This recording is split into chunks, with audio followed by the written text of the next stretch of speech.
So, where did we leave it? So, I think you'd discovered Fazu's underground laboratory and put an end to him.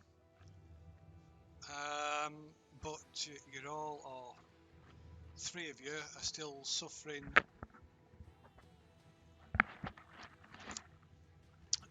from the ill effects of some poison or mutagen Well, no. or something or other that Fazu's fed them.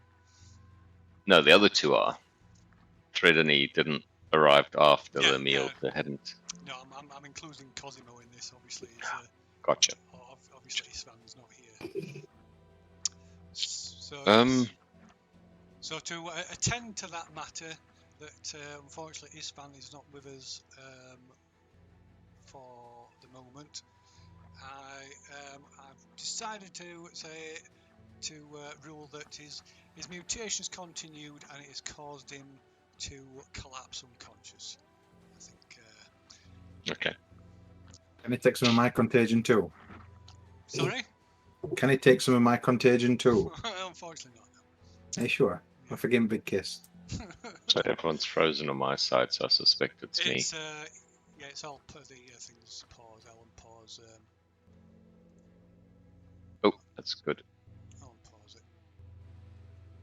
Everyone's. As I recall, Cosimo was the worst anyway. Didn't he have like big spikes protruding out of him? And Yes. Yeah. So some like protrusions had erupted from his shoulders. I don't recall that bad. Just checking the 80s shoulder pads are back. Yeah. In a bad way. So he's got a level 2 contamination. Jalhan has level 1. I think you've got. I think Ballet's got level 2 as well. Yeah. Yeah. Yeah. Let's quickly try to change it to 1 while you weren't looking, but you can't.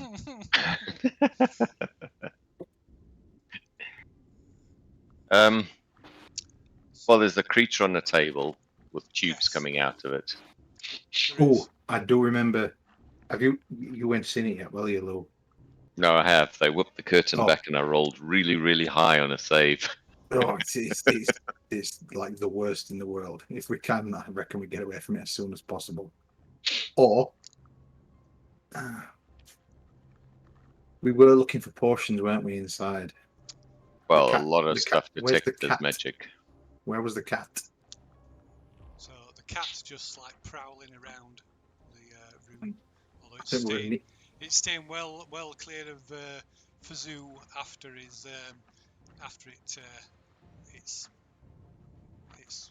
attacked him. Right, so jumped on his head and clawed at his eyes to distract him. Are we? Yeah, yeah, did it. Are we in any immediate danger? Are we in combat as it stands? Not unless you decide to kill each other. No, there's nothing. There's no other visible threats. The only danger that you're aware of is that you're under effects of this poison or whatever it is. Can Threadney try and find, based on the detect magic and studying the stuff on the table, see if there's some kind of obvious file of something labeled antidote? That'd be lovely. Wasn't we going to ask the cat? Yeah, the cat probably would know, or at least give us some indication. I'm hoping. Well, you talk to the cat because Threadney has not talked to a cat yet. But while Threadney looks at the table, you can talk to the cat. Clearly, she thinks you lot are like, yeah, kitty, where's the antidote? As I recall, I'm pretty sure it does respond to us, but it can't talk to us because we're not in dream state. Even then, it couldn't talk. It were like mowing, and it indicated in its own feline way. It can talk, but if cats have their own language, so unless you can speak cat or beast. Did I pick that up at all? But I didn't. I love animals and all. But no, it's not like a beast. It's not like an animal. It's of course, yes, it's its own race, isn't it? Yeah. because it's not an everyday cat.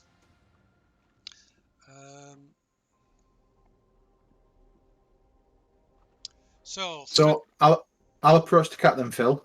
Okay. And just point at Cosimo and all his spikes and stuff, and just say, "Can we fix this?"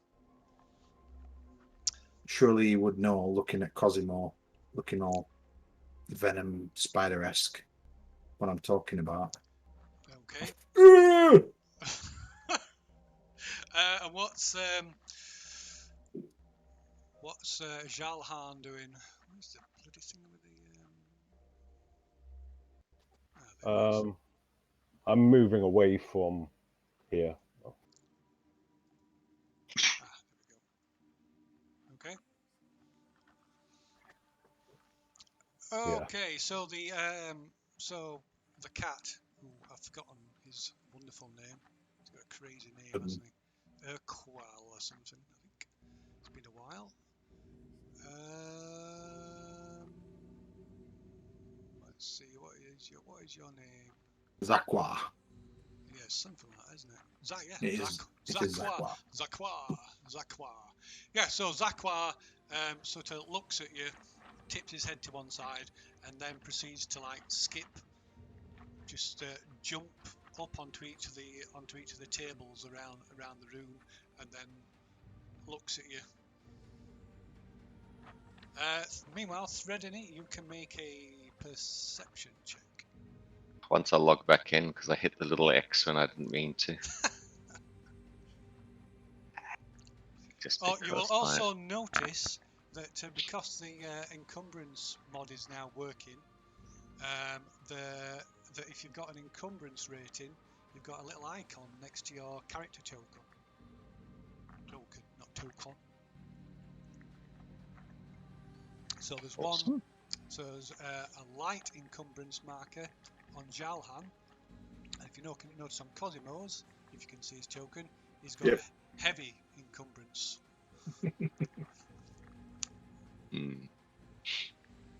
Right, what did you want me to roll? Perception. Investigation. Perception. Perception. Greedy little hobbits. No, it's up to you. You decide what I want to roll. I was just going to say if I'm like trying to study stuff. Yeah, I always get. To be honest, I'm never really sure what the. I'm honestly fine either way. So you say. Let me just. So my investigation's a +5, but my perception is a +2. So obviously I would love an investigation to try and suss things out if possible.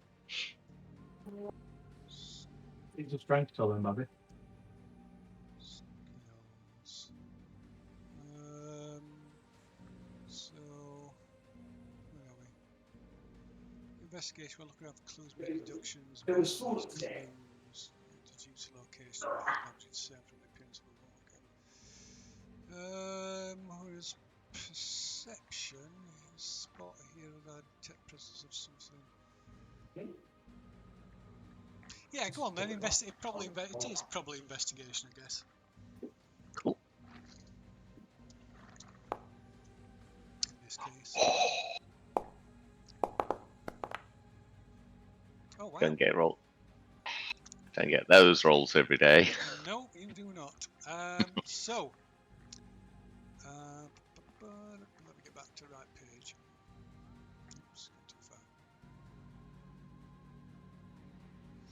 far. So amazingly, almost every single bottle has been labelled by Fazo, but the handwriting is tiny and it's crabbed and it's almost impossible to decipher. So if you make it says a wisdom perception check, but I would imagine again it's an intelligence check to do this really.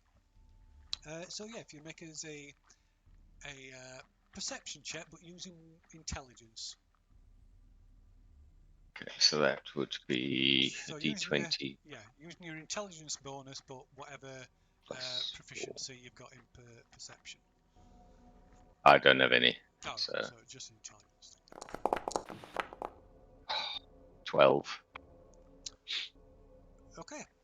Right. So you find. Let me give it a thing. So you find something. It doesn't appear to be an antidote, but it claims to, or it says on it. Well, it says it's. I think it says acid. Oh. Is there any way to like and see if it gives off crit fumes or if it's Yes, so it does give off. It has got an acidic, a very strong acidic smell to the point that you can feel it burning your nostrils. oh yeah, no, I don't think that would be good. I keep searching for something that don't wanna hopefully do that. reverses. Yeah. I have proficiency in poisons kit. Is that something I could use to rule whether or not Poison. it is kit. poison? I'm not looking whether or not it's medicine or it can fix us. I'm just trying to make sure it don't kill us. Poisoners kit. Vials, chemicals necessary for creation of poisons. Additionally, crafting and harvesting. Poison kit. Further. It's not the actual kit itself; it's the proficiency that I've got in it. So obviously, Well, while we're doing this, maybe Balak can search Fazoo's body to see if he's got any potions on him. yeah, I can do that. So proficiency with poisoners kit allows you to apply and create poisons, and it also gives you knowledge of poisons that can help in treating their effects. Okay, so that's literal this situation, surely. Potentially. We've been poisoned. Potentially, if you have been poisoned.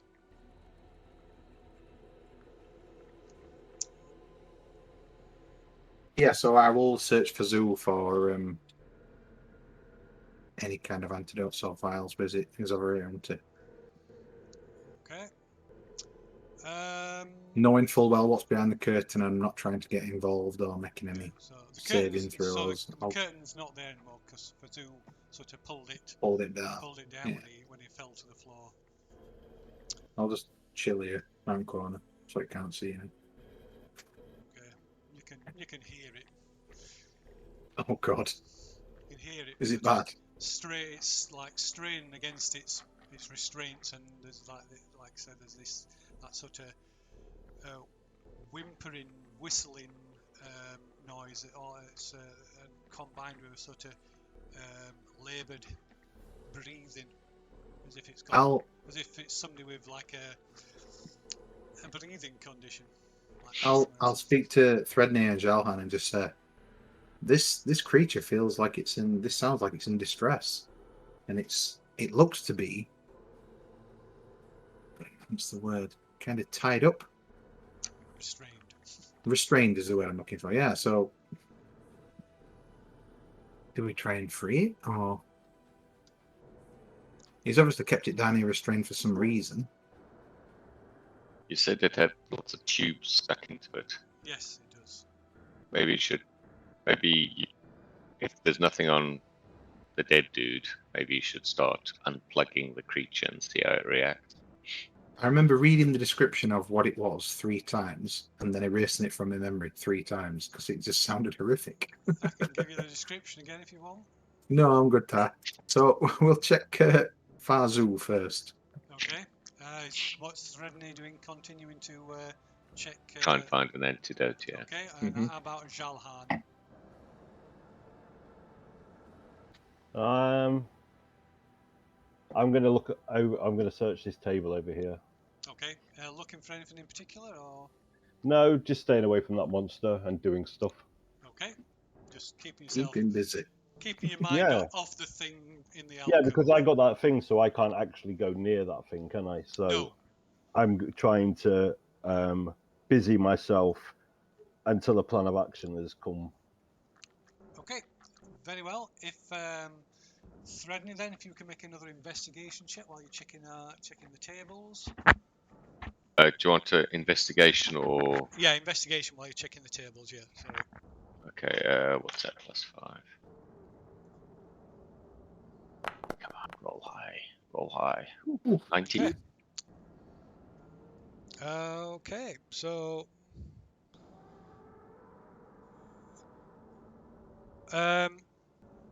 right, so you don't find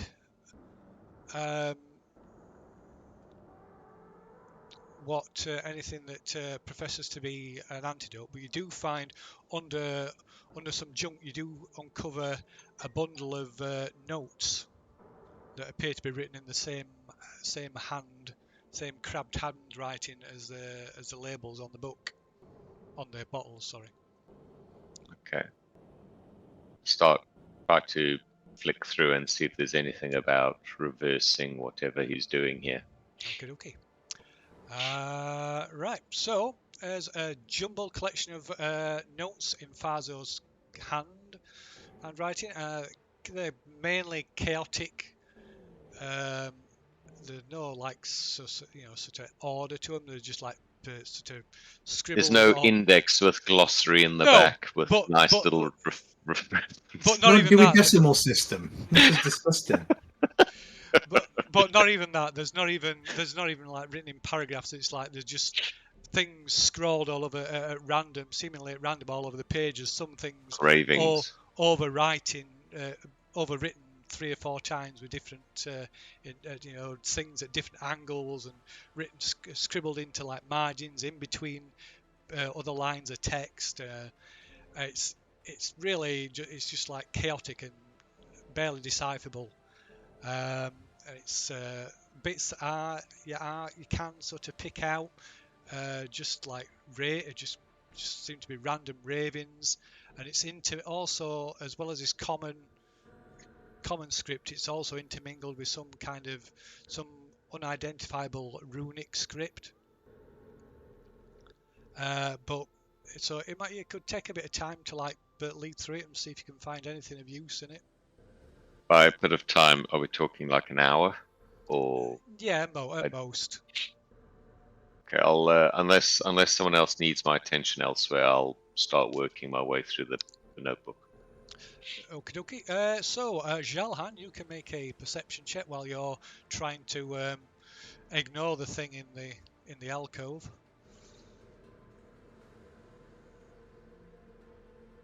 Yeah, just one sec. No problem.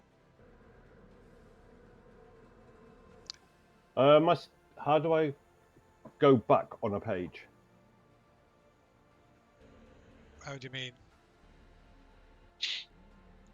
It's okay, I shut it down and we opened it.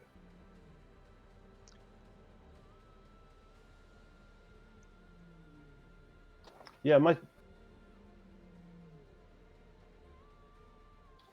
screen looks different. Whereabouts is perception gone? It's under your ability checks. Yeah, that's about right. That's awful. Okay. Okay, you're like really focused on trying to ignore the thing in the alcove to the point that you're kind of oblivious to anything else.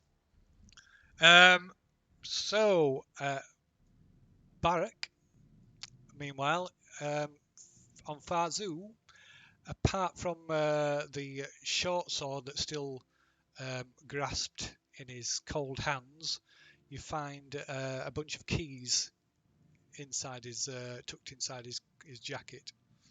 Okay. I'll yoink both. Sorry? I'll yoink both. I'll take the short sword and the keys. And it's Balak, by the way, as in a singular testicle. Oh, yeah.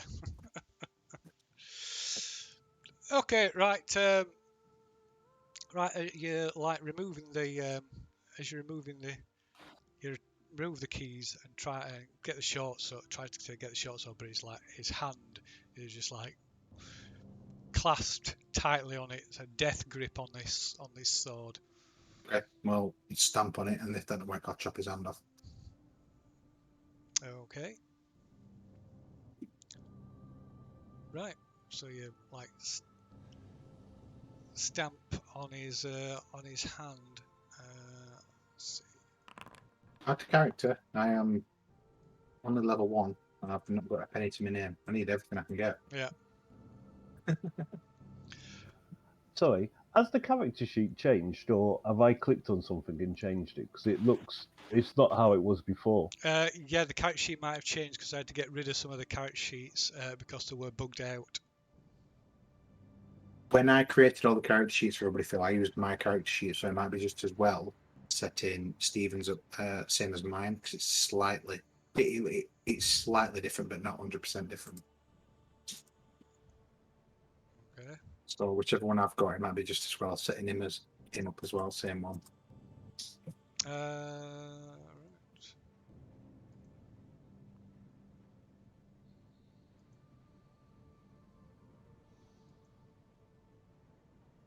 There you go. So if you press escape and select restart application, Steve, it'll reset your character sheet. There's a tab for most of your checks that says attributes. Everything looks kind of similar from that one. If you go from there, you'll Okay. see. Okay. Anyway, no,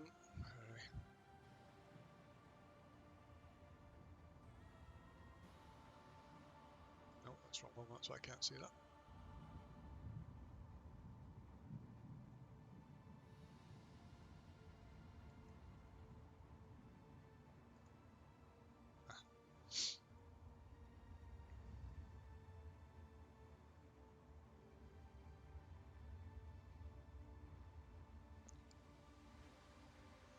Right, so you go to, like I say, you go to stamp on Farzu's hand to try and knock the short sword out, get the short sword out of his grasp.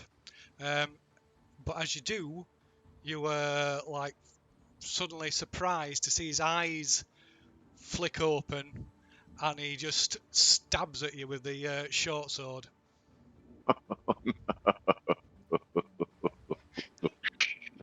Oh no, this is so bad. Dex save. It's a surprise attack. Son of a bitch.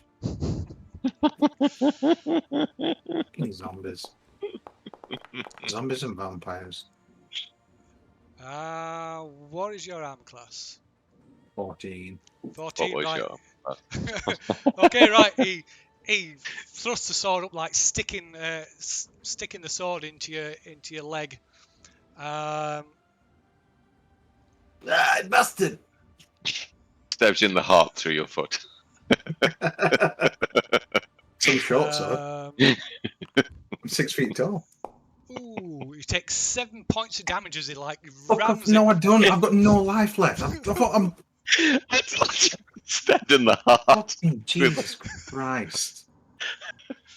I think technically 7 you've just months been. I've waited for this session.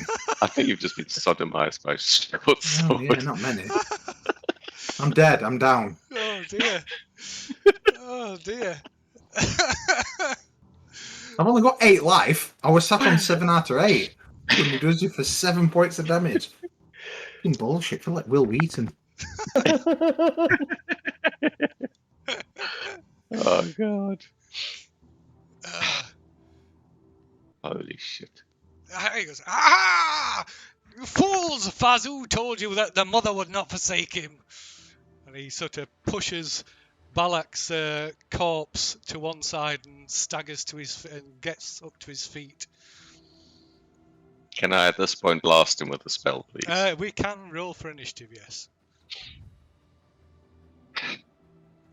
So he is not dead.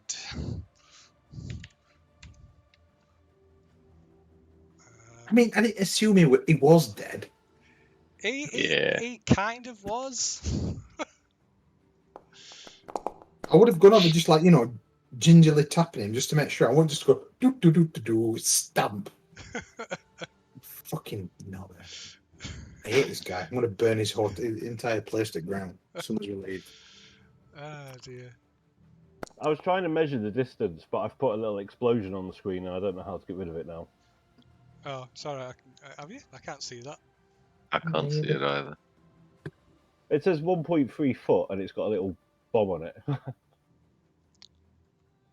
Oh, I see it. Yeah, I'll get rid of it. Oh, yeah. Cheers. I was trying to measure that to see how far it was. Yeah, it's a route. You got the that's the template thing. You want the character.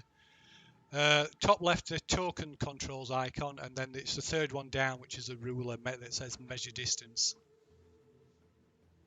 And then you go like that. Oops, no. Thank you.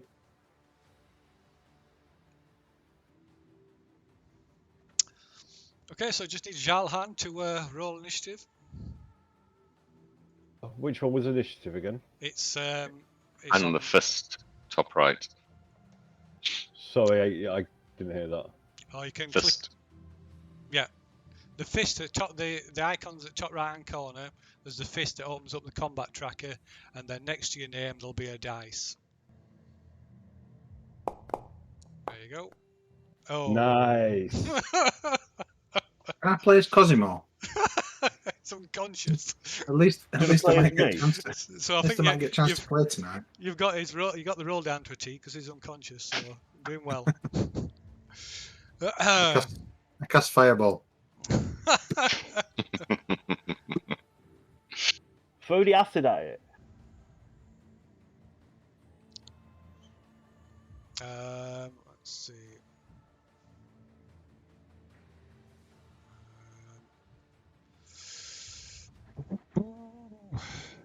So Fazoo begins like weaving his hands around in an intricate pattern as he begins to cast a spell, which he casts at Threadene. And he says, "Flee, woman, flee!" And you can make a saving throw, which I can't see what saving throw it is. A wisdom saving throw. Oh, let me just get the character sheet up. Sorry, I'm not used to using the sheet. Wisdom. Do I just click on wisdom itself? Yeah. Saving throw. Normal. Okay, right. He has no effect.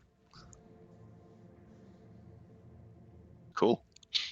Does it do anything else? He looks like he was going to step forward, but he hesitates when he sees that you seem unaffected by whatever it is he did. Yeah. So, oops, begin combat. Is it my turn? It is. Threadene backs up next to Jalhan and would like to cast her specialty at him. Which is Eldritch Blast. Okay. Where is it? Attack. Normal.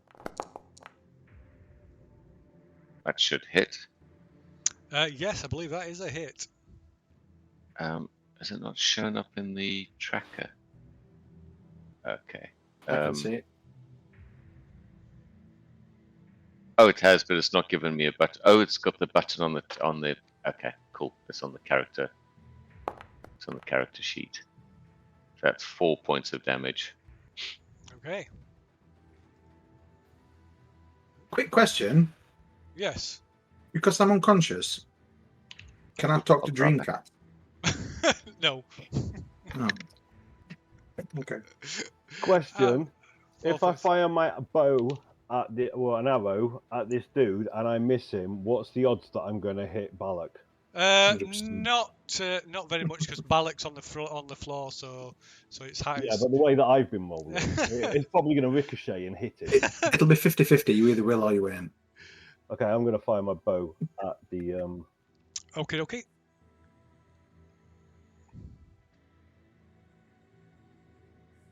Sorry, 1 second.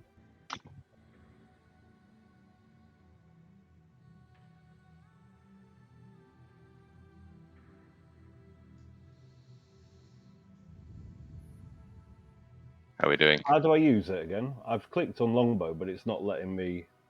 You should put something in chat. It's not done it. So can you click on that? Is there something that says like standard roll? I can't remember the wording. If it look It at your says- character It sheet, says 'cause martial ranged, equip, proficient, one action, 150 to 600 If you go feet. if you go to your actions tab and click on longbow, Yeah, that's Oh. why I have clicked. or rather the dice. So where it says longbow, move it to the left and turn it onto the picture, and it'll turn into a dice. So you click on that, and then so in the click chat, on the title. Yeah, yeah, Yeah, There you go. nice. 7. No. 13. Because you got 13 because it'll add on your other stuff. Oh, nice one. Okay, right. He flinches as the arrow just like ricochets off the stone wall just to the side of his head. Okay. I'm going to shout to him and I go, "Where's the antidote?" Or the next one's going to be in your head. Nice. I'm not going to let him know that I missed. You think Fazul fears your arrows, your bows, your weapons? Fazul has the blessing of the mother.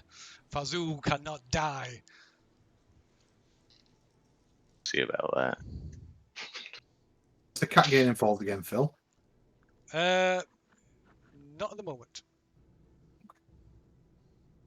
Next round, I suppose then. It is the next round. Let me just move that onto there. That should have gone there. So next round, reset initiatives. Go ahead. Says Bollock now on 0. He is He on. 0, exactly Yes. 0. Just so you're stable. I'm not making death saving throws at the moment. Not yet. Sorry. Okay, so first to act this round then is Jalhan. Okay, I'm going to shoot him. Shoot him Okay. in the head, brother.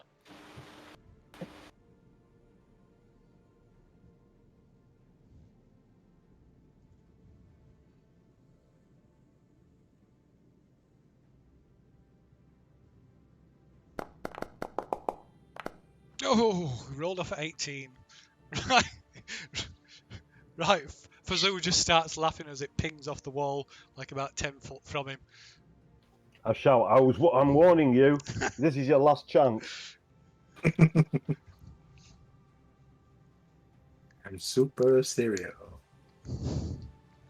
Right.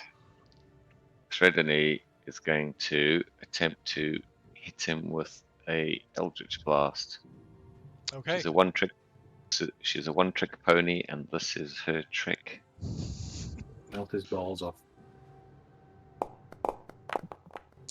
Ah! Oh, that's a hit. Right, strikes him. Eldritch energy strikes him. Doing 5 points of damage. Okay, he looks he like staggers and like wipes the blood from his mouth. He's such a fools! This will not stop me.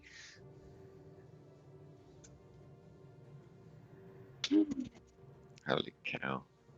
How far can I move in like one go? And attack? One action you can move 30. Or if let's see, because I think your Encumbrance. movements, you're encumbered, so I think your movement is reduced. Well, one assumes he's not carrying your backpack while you're fighting. So If he drops his backpack, can he move 30? Yeah, we said yesterday that like Cosimo, well not yesterday, the last time, Cosimo and me both left our backpacks in the passageway, and I only took the essentials like my sword and my bow that I just used. okay, fair enough. In which case you'd be able to get to him because I think he's exactly 30 feet away to stand in front of him. So I'm going to leg it across the room, and then I'm going to try not to kill him. That's going to be the key word here. Well, I think you managed not to kill him before because he's up on his feet. Yeah, I'm going to not kill him again. Okay, let's do this. I said take care of him. Not take care of him.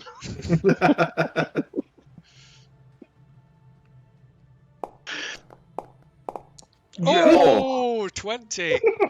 I'm just going to not do stuff, and it's going to work a lot better for me, I think. Okay, right. You swing at him with your what is it? What have you got? It's I forgot what you used. It's been that long. It's a As I short recall, sword. that's the second natural 20. 20 death strike that he's been hit Yes. with. Yes. That's how we killed him last time. Yeah, With I only natural got back 20. up. I ain't stopping this time.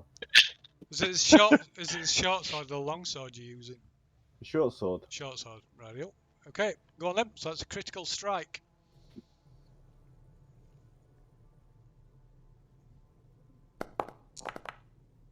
Dodge this.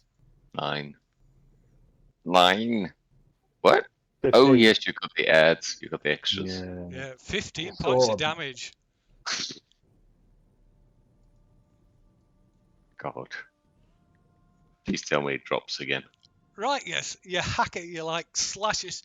I forget, is it piercing? I think it's actually piercing a short sword. I was wrong. I said it was slashing before. Yeah, so you stab him in the chest with your with the short sword, burying it up to hilt again. And as he like gasps, he spits a mouthful of blood into your face and collapses to the floor. But I wanted to say something to him before he died. Forget mother, daddy's here now. Daddy's home. Daddy's home. Stop. Oh, shit. Threadeny, who's usually quite quiet, dryly says, "Are you sure he's dead now?"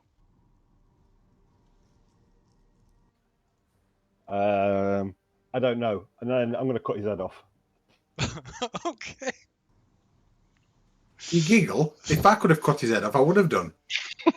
Didn't get a chance, did I? Mug. Threadeny will head over and apply a healing kit charge to Balak. Okay. So. And I'm putting his head in a bag. Oh, Balak's. Probably, if I try not to do it. Don't make him roll for fuck's sake, please. Shit, it's the wrong head. Taking the ink back and healed him. Again, it's happened again. Okay, I've just used the charge on the healing kit on Balak. Okay. Bumping him around. Okay, so give me 1 life. So you can just stabilize him with a healing kit without having to make a roll. Cool. Have you got that bottle of acid? I'll jump to life and just start screaming. He's not fucking dead. I think you should pull that short sword out of yourself first. He's not dead. So I think you're still unconscious anyway. You're still on 0 hits at the minute. Oh. Well, it was stable on 0, so does the healing kit do anything? So you can make a medicine check then, yeah. Me or Balak? No, yeah, you. And then if you succeed, then it can heal a hit dice, roll a hit dice. I think. Oh, right. I think that's it. I'll just double check with my stuff. Oh, I got 1 hit dice. Let's see, healing, medicine checks. Spend the user's kit to enable a character to spend a hit dice. But I succeed on the medicine check. You got to succeed on the medicine check, yeah. Oh god, here goes nothing. No. Okay, so you can keep trying. It just uses a charge of the use up. Clear. Bzz. No. Yeah. Clear. Bzz. No. Right. Okay, so meanwhile, Jalhan's at the side of you, like slowly cutting through Fazoo's neck with his short sword. There's like blood just going everywhere. I ho. It's like, can't you do that somewhere else, please? It also seems to like agitate the thing in the alcove as well. It's gonna love what I'm gonna do next then. That's a point. You shouldn't have been able to get close to him because it stood by the alcove. Look, I shouldn't have been able to get close to him last time, but I killed the dude once, and I've killed him again under the same circumstances. It was a natural 20. Let's give him that. It was natural. I was beautiful. They were proud of me. Okay. It was glorious. Oh, Oh, you fucking! He rolled off 19 twice. I've never seen that before in my life. I'm going to. Sucks. I've got a healing kit as well. Can I try not to heal Balak? Clear. Not in the middle of cutting somebody's head off. No, not really. What? It's going to take me more than one turn to cut his head off. It's gonna take you a while. It'll take you a few minutes. To cut not somebody's head easy. It's not easy to touch something like that. off. Hard work, that. God. Though the Really? world record, world record for a leg amputation was set by Lord Nelson's surgeon, and it was something like 9 seconds. But he did it so fast, he also took 3 of his assistant's fingers. Yeah, apparently they had the curved knife, so what they do is they swivel all the way around the arm till they get the bone, and then they go in with like a hacksaw and they just like, and it's gone. Yeah. It had to be quick. Yeah. Not as precise and efficient doing it with a sword. No. Kind of like So cutting and hacking and. yeah, it's messy. Well, Smile, friend. Threadeni's tried twice, and she's like says to Bella, I don't know, says to Jalan, I don't know what I'm doing wrong. Just at least the bleeding stopped. Do you want me to try and you cut this dude's head off? No, I'm not touching the dead body. That's what family do. They're there for each other. Come on. You can cut your own heads off. I'll take a look at this creature. I passed my save earlier. I don't know what that means. And because deciphering all this writing and everything is taking a long time, I'm aware of Cosimo's problems. Balak's out. So can we negotiate with this creature on the table? And I tried to talk to it and say, can you understand me? Like, nod your top squidge, or whatever it is. Do you understand me? Wave your tentacles up, down for a yes and for a no. That's a no for that medicine check, by the way. Thanks. No problem.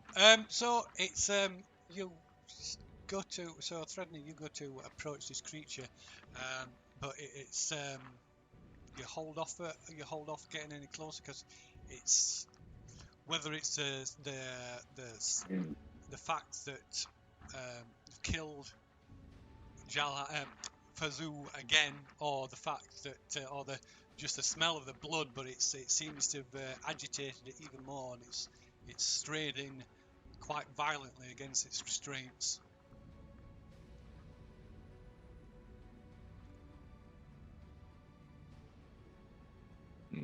I mean, I can show I'm friendly by removing stuff stuck into it. Do you guys want me to remove the stuff stuck into it from over here? I'd like it dead. I don't think. Cosimo says yes. Oh no, Cosimo's unconscious as well, isn't it? Oh, yeah. I mean, I don't think the things. I mean, the thing's clearly restrained. It can't be an ally of Pazu's. I would like to agree with what you're saying, but if we remember back to like last time, there was 8 things in cages that were restrained, then you had no problem whacking them. Yeah, but at that point, we weren't desperately trying to find an antidote in a laboratory. Yeah. I think this thing's been kept against its will as opposed to created, so you might be able to use it. I'm going to stop talking now because Phil's listening. Oh. No, I mean, it lines up exactly with my thinking, but I don't want to create more problems. So I think the first thing we need to solve is getting Balak on his feet. Antidote. And then maybe if that thing can help us with antidote, then maybe that's what we do if we can't sort out the antidote. What do you guys think? Well, what does Jalan think? Because Balak's got no opinion. Yeah. I don't know, but while I'm cutting this dude's head off, that thing on the table's twitching, so maybe they're linked. So maybe we have to we're not going to kill it until they're both dead. I don't know if that would even occur to me. But okay, so I'll. No, I just said to you, watch this, and I smacked it, and then when I smacked it, the thing on the table went. Arr! Okay, I'm gonna try and find an antidote. If nothing else, Okay, cool. That's something I can do. Okay. So you're continuing to try and get Balak up then, Jalhan? Yeah. No, I'm not. No? Okay, cool. Let me roll for not trying to pick him up. Right. Oh, you're not. Sorry, if you're not gonna try and get Balak up, I'll keep trying. He is. He's trying to will the Oh, will the the fates dice again. gods. The dice gods to work. Go. Okay, Roll. so what? Then I have to. I just did that. Hang on a minute. So I click that, and then I click that, and then you go. Yeah. Yes, that's Yes. okay. Right. So Balak, you can roll your hit dice and see if you roll enough to become conscious. Roll your hit dice, Balak, to see if you're conscious. Oh, it's not good, is it? You can roll your hit die to see if you're conscious. Well, it will, because he has to roll a minimum of 1, so he should Yes, be I fine. successfully. Yeah, but he's got to have he's got to roll. What is it? His max minus his con bonus to become conscious. All these stipulations, like you're trying to kill me. So Max minus your con bonus. He's not uncon. He's not. Oh, okay. I'm not unconscious, am I? Well, you are. It's, Yeah, I you don't know. are. I don't know. There's no big glaring, but hit dice. It's done a short rest, is it, or a long rest? It's going to be a 1d8, then, isn't it? Yeah, just roll the dice. You have to do it on the character. It's special with the character sheet. 1d8. 1 second. Plus con. So you press the one of the rest buttons. It might do other stuff that you don't want it to do. Nah, I don't want to do that. 1d8 plus what, con? Or just 1d8? It's Yeah. it's 1d8. You just just 1d8.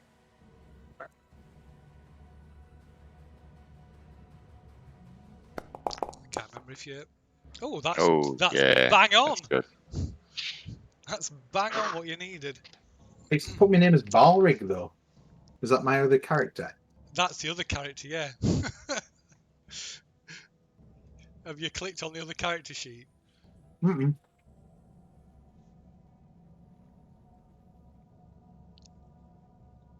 I've only got access to one character sheet. Balak or Lig South, and I've not touched Lig South. Anyway, yeah. That's weird. The fucking thing's not dead. Okay, so Balak coughs and splutters as he comes round.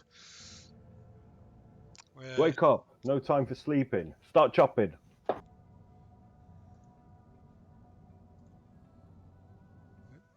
How far is he through cutting this thing's head off? Well, it stopped. He stopped About to help you. halfway.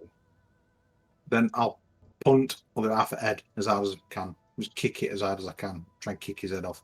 As soon as I wake up, like a reaction, just kick his head off.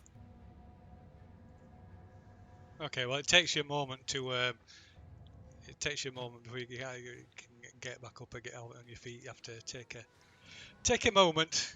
Can't instantly jump onto your feet. But yeah, so you come round in this sort of half in this pool of blood that's pouring from the corpse of Fazoo laid at the side of you.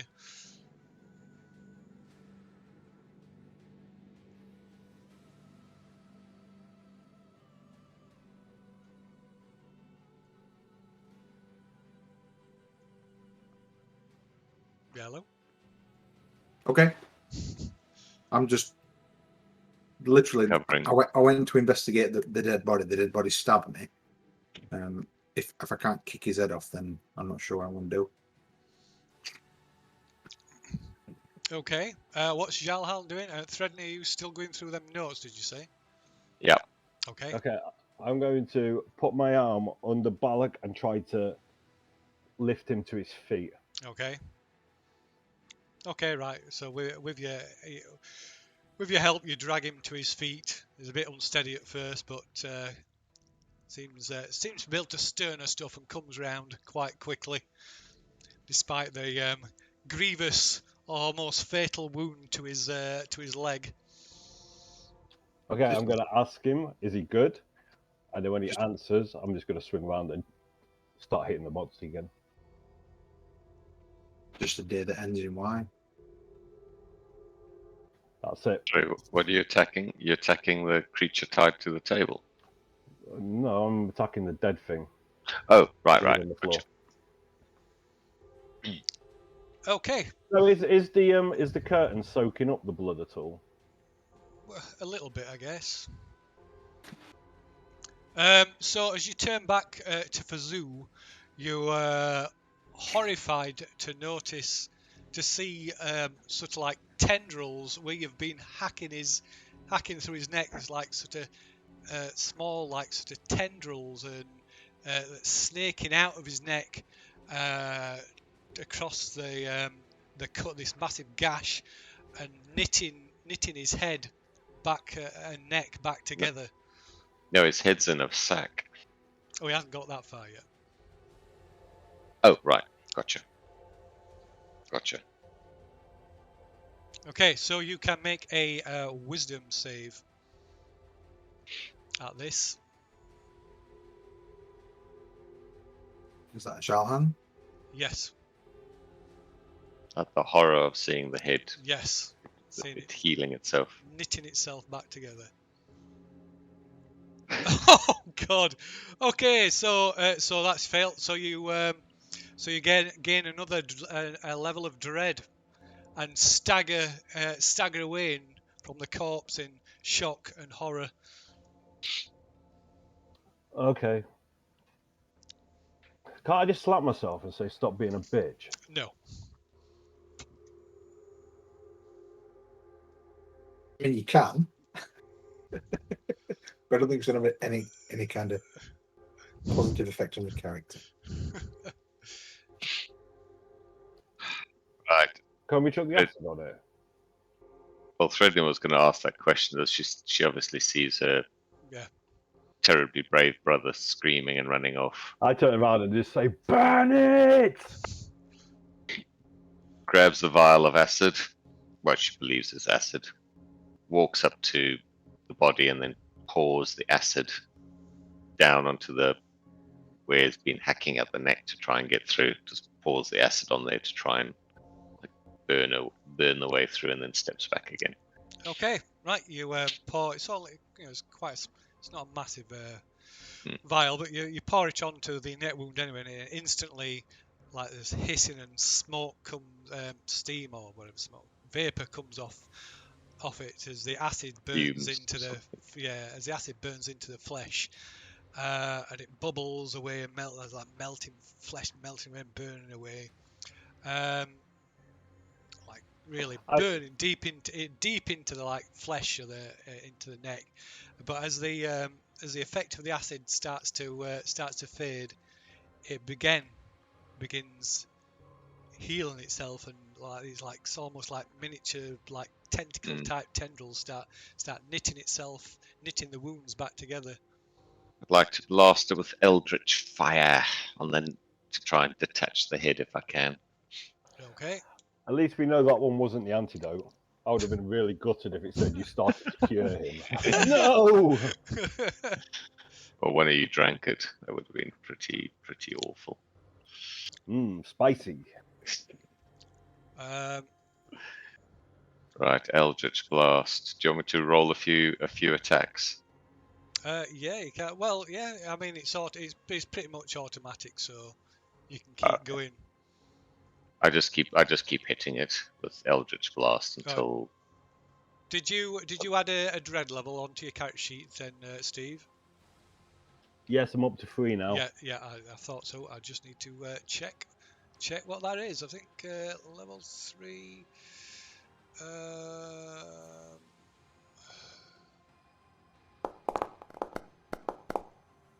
Consistently have dreams where you're running around the classroom with no clothes on. Sorry, I'd hit the button. sucks. I'd hit the button, so I just need finishing it up. Okay. So, so you cannot approach Farzu at all. You can't approach him. You've got disadvantage on ability checks while you're within line of sight of him, and you've got disadvantage on attack rolls while you're. So you got disadvantage on attack and ability rolls while you're in line while you can see Farzu, and you just can't bring yourself to go near him, to approach him at all. Okay.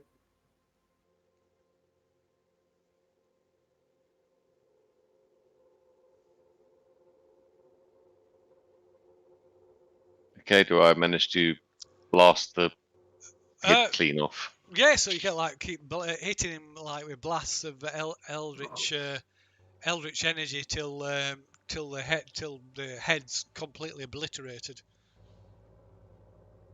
Cautiously check to see if it's still regenerating. Okay, right. It seems that everything has finally settled down, and you sort of breathe a sigh of relief, and then you notice movement again, and see like tendrils actually sort of growing up out of the stub of his neck and starting to reform, rebuild. Threadney sighs theatrically and keeps on top of the tendrils by blasting, and then says to Balak, "We need to find something to destroy this, like fire or something." I mean, in my survey of the stuff on the table, have I spotted anything that I believe to be more effective than acid in destroying something? Well, there's like what? I don't know. I mean, not chemical wise. No, there's no. Yeah, no. Acid's the worst thing I could think of, honestly. But I said, okay, look, I can't just stand here all day just blasting this thing. So, I mean, do we want to free up the beast that's restrained, and maybe that will take care of whatever Farzu is becoming? Keep harping back to it, but what's going on with Cat? Sorry? What's going on with the cat? So, so every time like Threadney mentions the idea of 3 in this thing, so Urqua goes like starts going mental, like hissing and spitting. Okay, so that's a terrible idea. Right. What does the cat think of us destroying the creature that's restrained? Does it look like a happy cat when I suggest that? It doesn't spit and carry on. Okay. It doesn't purr. No, it doesn't purr. No, it doesn't. Let's separate the body from the head and then attack whatever's in this. It doesn't matter. It's regrowing a head. I thought the tendrils were trying to reconnect. So no, I blasted the head to smithereens. Now it's regrowing its head. It's regrowing the head. Yeah. Okay. Well, we'll keep the stump nearby so we can see what's going on with that. And then just... I mean, do you have oil? Maybe fire will do what acid couldn't. No. I mean, I have a lamp, which we were using to light up the room, I presume. That doesn't have a lot of oil in it, but... There are flasks of oil in this room as well. Right. Grab a couple of those, Balak, if you're able. Yep. It seems my darling brother has retired to compose himself. I can't go near either of those things. That thing still says it's badly injured. It doesn't say dead. You're breaking the fourth wall. Am I? Okay. Chuck it onto the other tentacle thing. Definitely. You're not allowed to be conscious, and I'm not allowed to look at the thing that we're supposed to be killing. I am conscious. I am alive. I'm functioning. I'm stood up. I am more than willing to set fire to everything in this room. But we really need an antidote because me, you, and Cosimo are poisoned beyond belief. Well, He's got spines growing after him. Pour oil on the puzzle, and I'll set it on fire using prestidigitation or something. Yep. So pour oil over Farzu's body fill. Threadney decides to set it on fire. We'll come closer, set it on fire. 10 foot. I think I just have to be 10 foot away for prestidigitation to light a fire. Okay. And then study the results with great interest. Okay. Right. So Balak empties a few flasks of oil onto Farzu's body, and you set it alight. Right, body instantly bursts into flames as the flames spread across the oil that's soaked into his body, and it seems to speed up the process of him trying to regenerate. Seems to speed up, and there's like a vest sort of. It starts to form quickly. Start to form like a not a fully formed, like a head, but it's not fully formed, and there's like a mouth, and it starts to this high pitched sort of squealing shriek issues forth from this like vestigial mouth that's formed in the stub of his neck, and it starts thrashing about. Is this so? Is the fire regenerating it? No, it doesn't appear to be. It appears to be actually damaging it. Oh, but it's like trying to rush the healing process. Yes. Oh, okay. Well, then I'll step back and blast it with Eldritch Blast to try and speed up the damage. Okay. The insinuation of sound coming from it, I would imagine there's some kind of vocal cords or wind or something. I'll just stab it with. That looks like it's coming. It's on fire. I wouldn't stay within arm's reach. Haven't you learned your lesson yet? No, not yet. Have you seen this thing? It's died twice and it's still coming back. Oh yeah, it might be wise to step back maybe instead of stood at the side of a burning corpse. Okay, fine. So it takes attack opportunity and kills you for 8 damage.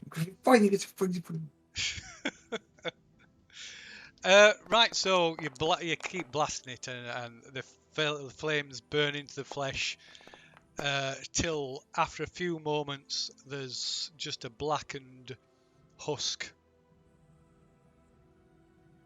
Phew! Wow. Can I move forward and investigate the husk? Yep, you can.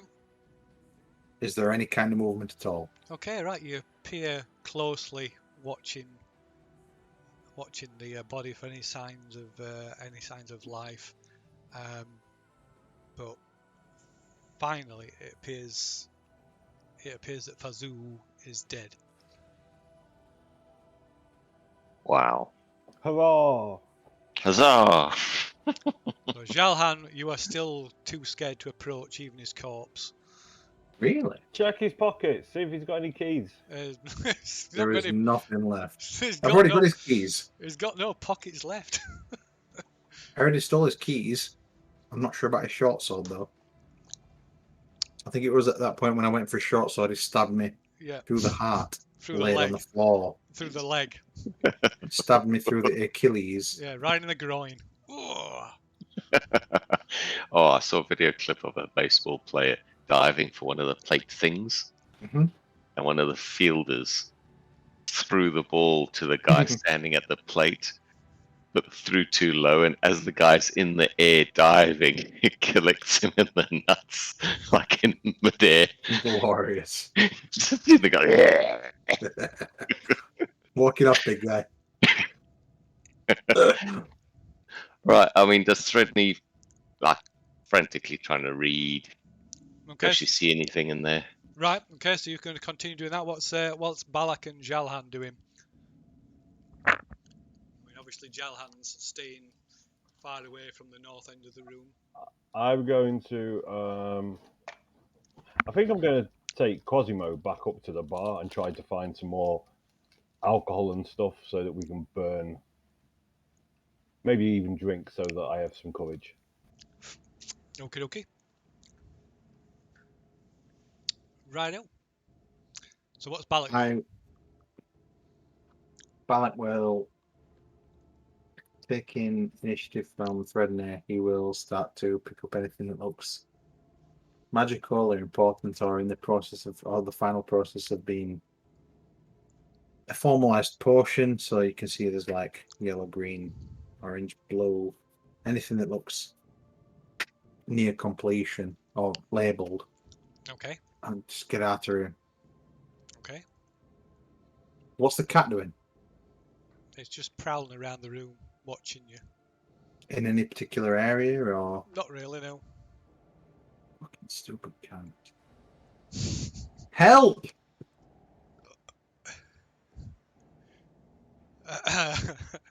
Okay. So yeah. So Jalhan goes and gets Cosimo's body and retreats back to the upper floors, to the inn. I can't move my character. You can't move your character. No, I don't know how to turn the tape measure off. select the like square brackets at the top. It's all right. We'll just make him disappear. Bing. Delighted. So, yeah, I'm taking anything that looks important or finished in the potion kind of way. Okay. I'm just If getting you- out of here. I mean, if you wait, there's a spell I can cast, but it'll take me 10 minutes, and I can understand any spoken language. So we could potentially understand this creature if it's speaking an actual language. Cat seems dead against that. And the cat's the only thing that's not tried to kill me today, so. I mean, Threadney is a little bemused that we're talking to a cat, but okay. Oh, it's okay. It's fine. So, cat. You'll have a bit. You'll Should have a I big. You'll have a big sleep, and later on, and then everything will become clear. It's fine. Don't worry about it. The cat will come to you. I promise. So, cat, should I try and talk to that creature tied on the bed? Meow once for yes, twice for no. Right. It looks of you, and if a cat could give you a disgusted look, it's giving you a disgusted look. Okay, let's try something different. Cat, should I destroy the creature tied on that table? Meow once for yes, twice for no. Okay. It appears to roll its eyes and says meow. Once. Trinity does not need an excuse. She backs up and starts lobbing Eldritch Blast at the creature on the table. Okay. Warns Balak so he can get out of the way, by the way. Thank you. Rolls a 1 and blasts into Kingdom Come. Dead again. Okay. So we're not looking for any kind of antidotes or anything. Yeah, we're just. Well, happy I to- will. Threadney will, but this creature is unhappy, and I'd rather not try to concentrate on something when that's just sat there. Looming. Okay, fine. Yeah. Then I will not. I'll not back down from this either. I'll go and help. Yeah, so don't get within arm's reach, but every 6 seconds there's a high-powered tension hum. You see like another Eldritch Blast, like arcing its way across the room. Okay. Do you want me to roll damage? No, there's not really much point. It's right. So it does take you some time, but you eventually manage to kill it. The creature, whatever it is, seems quite resistant to the to the energy of that you're casting at it. But with some perseverance, you manage to eventually end its life. Whatever it is. Yes. I mean, when you say it like that, I feel bad, but Tredeny gingerly walks forward to take a look. One assumes there's like this blast splat pattern in Yes, the yeah. chamber. So yeah, they're like just Like energy. It's like it's such a like burn marks all over, isn't it? like a nuclear Yeah. mushroom. Yeah. Like pock marks everywhere where she missed. So yeah, it's just oozing all this black tar-like fluid from all Ica. these blast marks on its up and down its body. Remembering what happened to Fazoo, are any of these little things trying to regrow themselves? No, there's no. As you watch carefully, but there's no sign of anything like that happening. Okay. Heaves a sigh, back to the table, carries on flicking through her notes. Well, Fazoo's notes.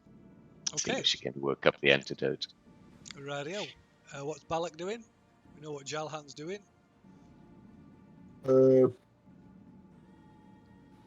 Excuse me. So Balak looks on in astonishment, like equal parts astonishment and disgust, and he will make his way towards where this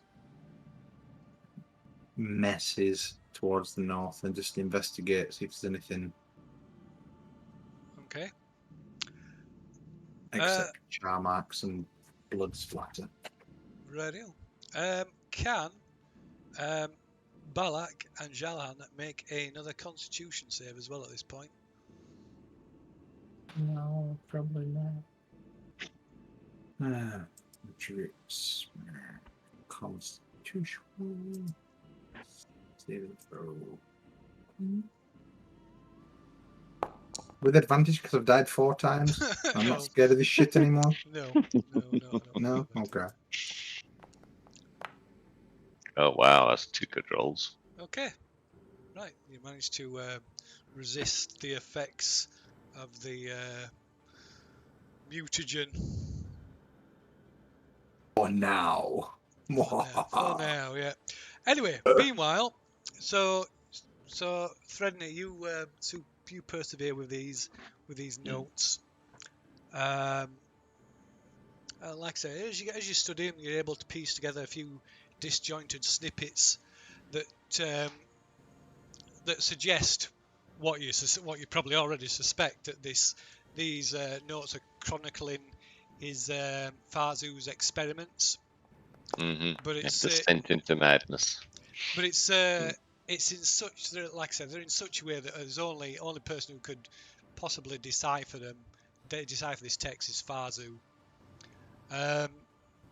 Although amongst all this gibberish and ravings, there's like strange sort of pockets of like of serenity where the handwriting suddenly becomes calm and organised. So it's taken a hit from whatever bong has been smoking recently. Like the Breaking in death metal song. And these points, it's like as if Fazoo were writing words that were meant for for somebody else. Like you get the impression that a woman, perhaps even his wife, to whom it seems to, as you find these like little scattered paragraphs, he seems to alternately plead for forgiveness and then at the same time offhandedly passes her off as a necessary means to an end in supplication to the mother.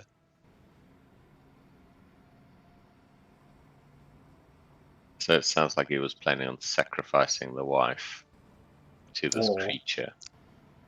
This wife is the creature. I wonder if I just blew apart the wife. What do you think? I'll level with you. I've died 4, maybe 5 times. I could not give a fuck. Well, to be fair, Threadney doesn't care either way unless it helps unpick Right. this little antidote question. So you're about to discard these notes, thinking there doesn't seem to be anything of use, and when at last you come across another one of these sort of sane gaps in these Lucid. ramblings, these lucid Like moments, a lucid section, yeah. and there's a list. There's a clear list of ingredients that sets it just says this should negate. Ooh. Right. And it clearly like lists like a number of substances that should be combined to make a negator. At the same time, a few smaller loose slips of paper fall to the floor. Ooh. Okay. No. I mark the page and then pick up the loose pieces. Okay, right. These again are very sort of peculiar in that they stand out. That they're quite orderly and lucidly written. They're like records, business records, basically, of invoices of incoming and outgoing goods and various payments to just like the day-to-day running of the inn, which all seem quite mundane. And then you spot one that stands out and sends a bit of a shiver up your spine. It says, 1 batch of mother's milk sold to owner of Starry Wisdom, Rosante. Oh, shit. He sold a barrel of the stuff that turns people into creatures. Is there a date on this thing? Do we know how long ago it happened? It has got a date on it. Yeah, like I say, all these records are quite fastidious. It's only a few days. Seems it were only dispatched a few days ago. And do we know where this place is? Rosante is it's a big, quite a famous harbour city, coastal city. So it's kind of on the way we were heading. Yes. Southwards. In fact, it is. Yeah. So it's in the direction you're heading. Yeah. Okay. So So the list of the negator ingredients, can I source that from within this room? Yeah. It's with this with this list on this, the notes that is made. It's quite straightforward. Or you just looking around, you find various bottles that have been clearly labelled with various symbols, geometric symbols, and that match up to the things on the list. And it takes you literally only takes you about 5 minutes to concoct a couple of doses that follows following the instructions, and you end up exactly with the exact thing that's described in the notes. Is it possible that since Threadney found this and possibly showed Balak, that we would both know this information right now? So if we were to come across these ingredients again, that we would be able to concoct this antidote? Well, it's only specific to the things in this room. Yeah. So I assume if I could identify what's in the bottles as opposed to the actual symbols he's used to mark the bottles, we could make the antidote. If that makes sense. You could make more of the things that are required to make the antidote, yeah. But you've got enough stuff here to make several batches of the antidote. Right. I mean, my concern is fast forwarding my thoughts is that if we come across another infestation of this, we'd need to know what the basic components were. Yeah. To create a bigger batch. not Yeah, jars so, yeah, in I mean, if you could- sub-basement. if you're able to determine what's the makeup of each individual ingredient, yeah, you could Okay. you could reproduce it.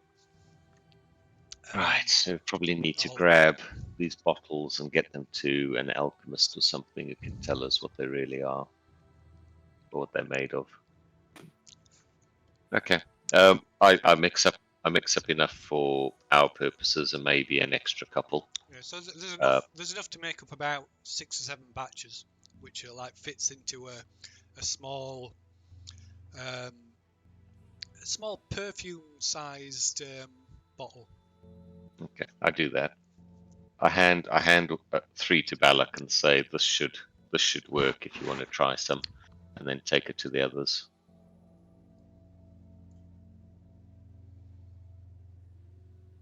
And Threadney tries not to think about all the people she slaughtered in the cages. Sorry? Lies. Threadney tries not to think about all the poor people she slaughtered in the cages. Right. And I mean, they were only peasants, but still, it's not good to be wasteful. Yeah, probably a mercy killing. Probably better off dead. Whatever they Yeah, were. she likes to think so. And then heads back upstairs with a couple examples of the base components. If we can get someone to sort out what the base components are, we can maybe make even more later. Right, head back up to the inn to catch up to the Cosimo and Jalhan to see if we can reverse the effects on them too. Okay, so Zakwa happily trots off with his tail, sort of tail and head held up high as he trots off ahead of you back down the passageways, and you Giving us a clear view of his ass and balls. Nice. and you find him curled up in the by the time you get back upstairs, you find him curled up in front of the fire in what few embers are left of the fire. Jalhan has got Cosimo propped up in one of the chairs, trying to force feed him some wine. I wasn't. I was taking him to put him into. I was going to put him into bed, but Oh, you said get drunk. oh, that's what I was going to do. Oh, I thought you were getting both you drunk. Yes, so Sorry. did I. Alright, cute. Yeah, he's unconscious. I'm just. It's okay. He said it was all right. No, I'm not that kind of dude. I've just taken him up. I've probably laid him on a table, tried to make that fire go a bit better, and now I'm getting arseholed. Well, we hand you a bottle of mysterious stuff, and Threadney says, "Drink this." Please. I drink it. We try and pour some down Cosimo's throat. Okay. Is Balak drinking one of the? Oh yeah, I will have drunk. He was the guinea pig downstairs. I Okay. could only see a black screen. Yeah, in a different room to us, I think. I thought you just came in to me. Oh, we shall return to the inn. Just as we were coming up, Phil, I would be smashing everything on my way back up. Okay. What bottles? Yep, everything and everything. Threadney points out that might not be a good idea because you don't know what these things do if they combine together. Not bothered. I'm not staying here. Can you now relay all the information? I'm going to say to Fredaday, did you find anything else out while what happened down there? Yes, unfortunately. Drink your medicine and then we'll talk. I've already drunk it. Go Oh, for have it. you? Yeah. You? Okay. Well, we explain the. I show him the invoices, saying it looks like he's made a large batch of the stuff, and it's been sent southwards towards the coastal city of. Do you say Rose? Resente. Okay. Restantier. How far is it to Vicente? I'll ask Balak, seeing as though he's the bounty hunter and he knows about the world and stuff. It's about a week. And how long's the invoice from? Have we got any? I'm going to speak to Fezerny and Balak and say, have we got any chance of catching this wagon up before it gets to where it's going?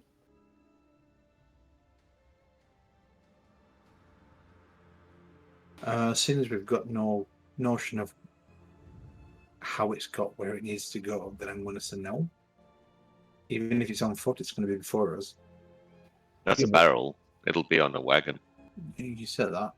That's what I'm thinking. It's like, could we find some horses and just go after it and try to prevent this from happening?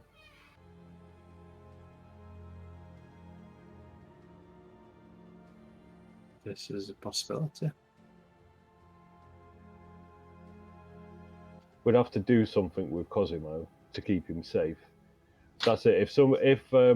If we could find some horses and a cart, maybe Fezane could follow with Cosimo, and me and Balak could go and try catch it.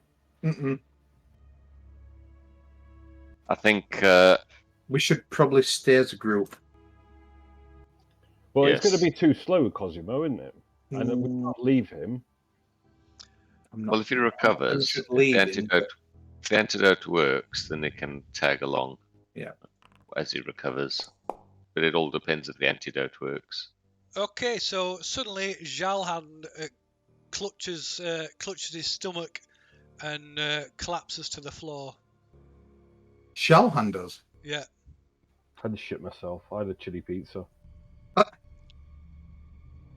Right, and so he starts just like rolling around the ground, squirming, and like obviously in a great deal of pain. Suddenly, Balak, you're like overcome by these incredibly painful stomach cramps. Feel like somebody's shoved a foot of steel into your stomach, and you collapse, toppling over into the nearby table. Check for a dead person stabbing you again.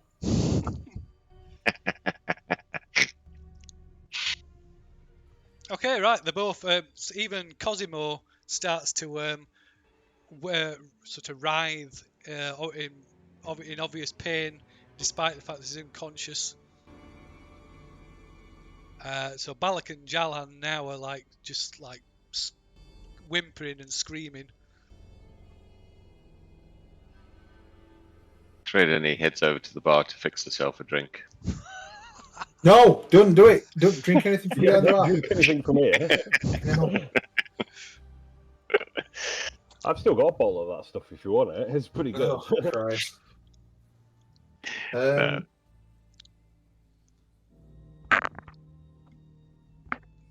I have a saving throw against? I don't know anything. Is it a saving throw? How do I stop this from happening? I think you may have to let it run its course. I'm willing to shit myself in front of these other adults. That's yourselves. That's what my saving throw was for. I didn't know if I could actually do that. I want to make a saving throw against shitting myself. No. I don't want to make a saving throw against shitting myself. I want to shit my innards out.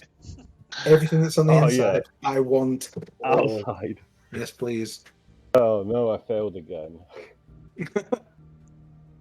You turned into a monster. Tridony monitors them with a healing kit at the ready in case she thinks that would help in some way. Okay. Just get to replace this token. I'm just going to have a lay on this table over here. I'm just going to lay down and start screaming in agony.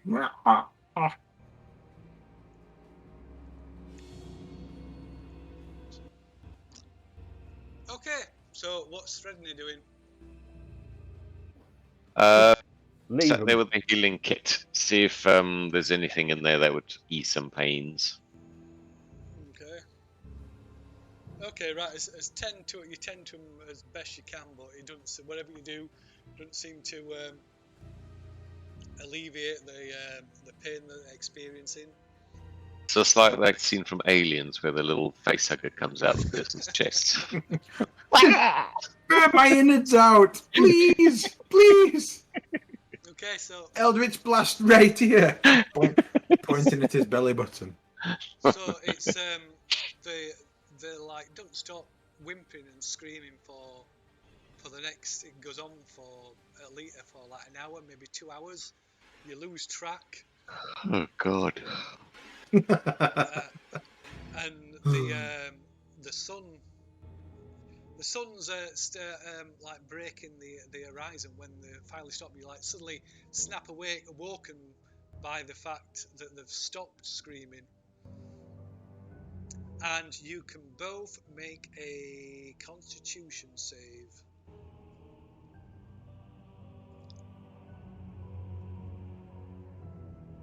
Please, Balak. Don't film me now.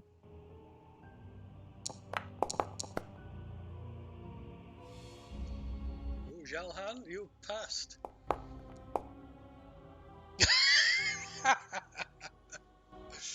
Oh dear. Okay, right. So Jalhan, you, despite being drenched to the skin, you're like clothes clean together, like with the amount of sweat that's soaking your body. You feel a little lightheaded, but everything. You feel like everything's back to normal. There's no. Awesome. You're looking at your finger ends. The colours come back to them. You can even see the nails have started to regrow. Same for Balak. So they lost this less like stench of ammonia. You pissed yourself, have you? Himself.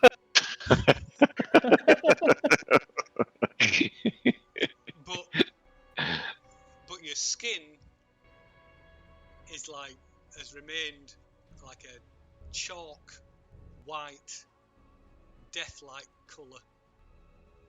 Except for your pants, they're yellow. Give me another one of them potions. So your skin is permanently like white, marble white. Joke's on you, I'm wood elf. I'm transparent.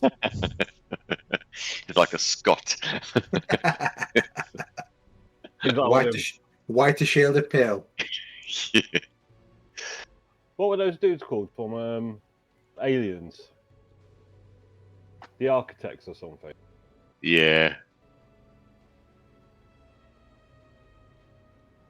So, just for clarification, Phil, am I still poisoned or is it No, just no. aesthetic? It's just a lingering, just an after effect of the of what's of the of what was affecting you.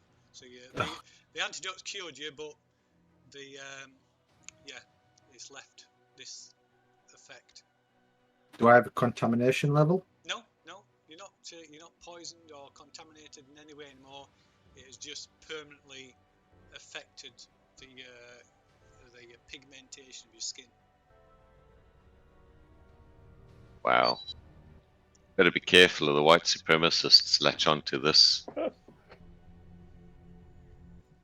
I was going to get more the Casper route. I went like, he's a friendly ghost. No, he hates everybody.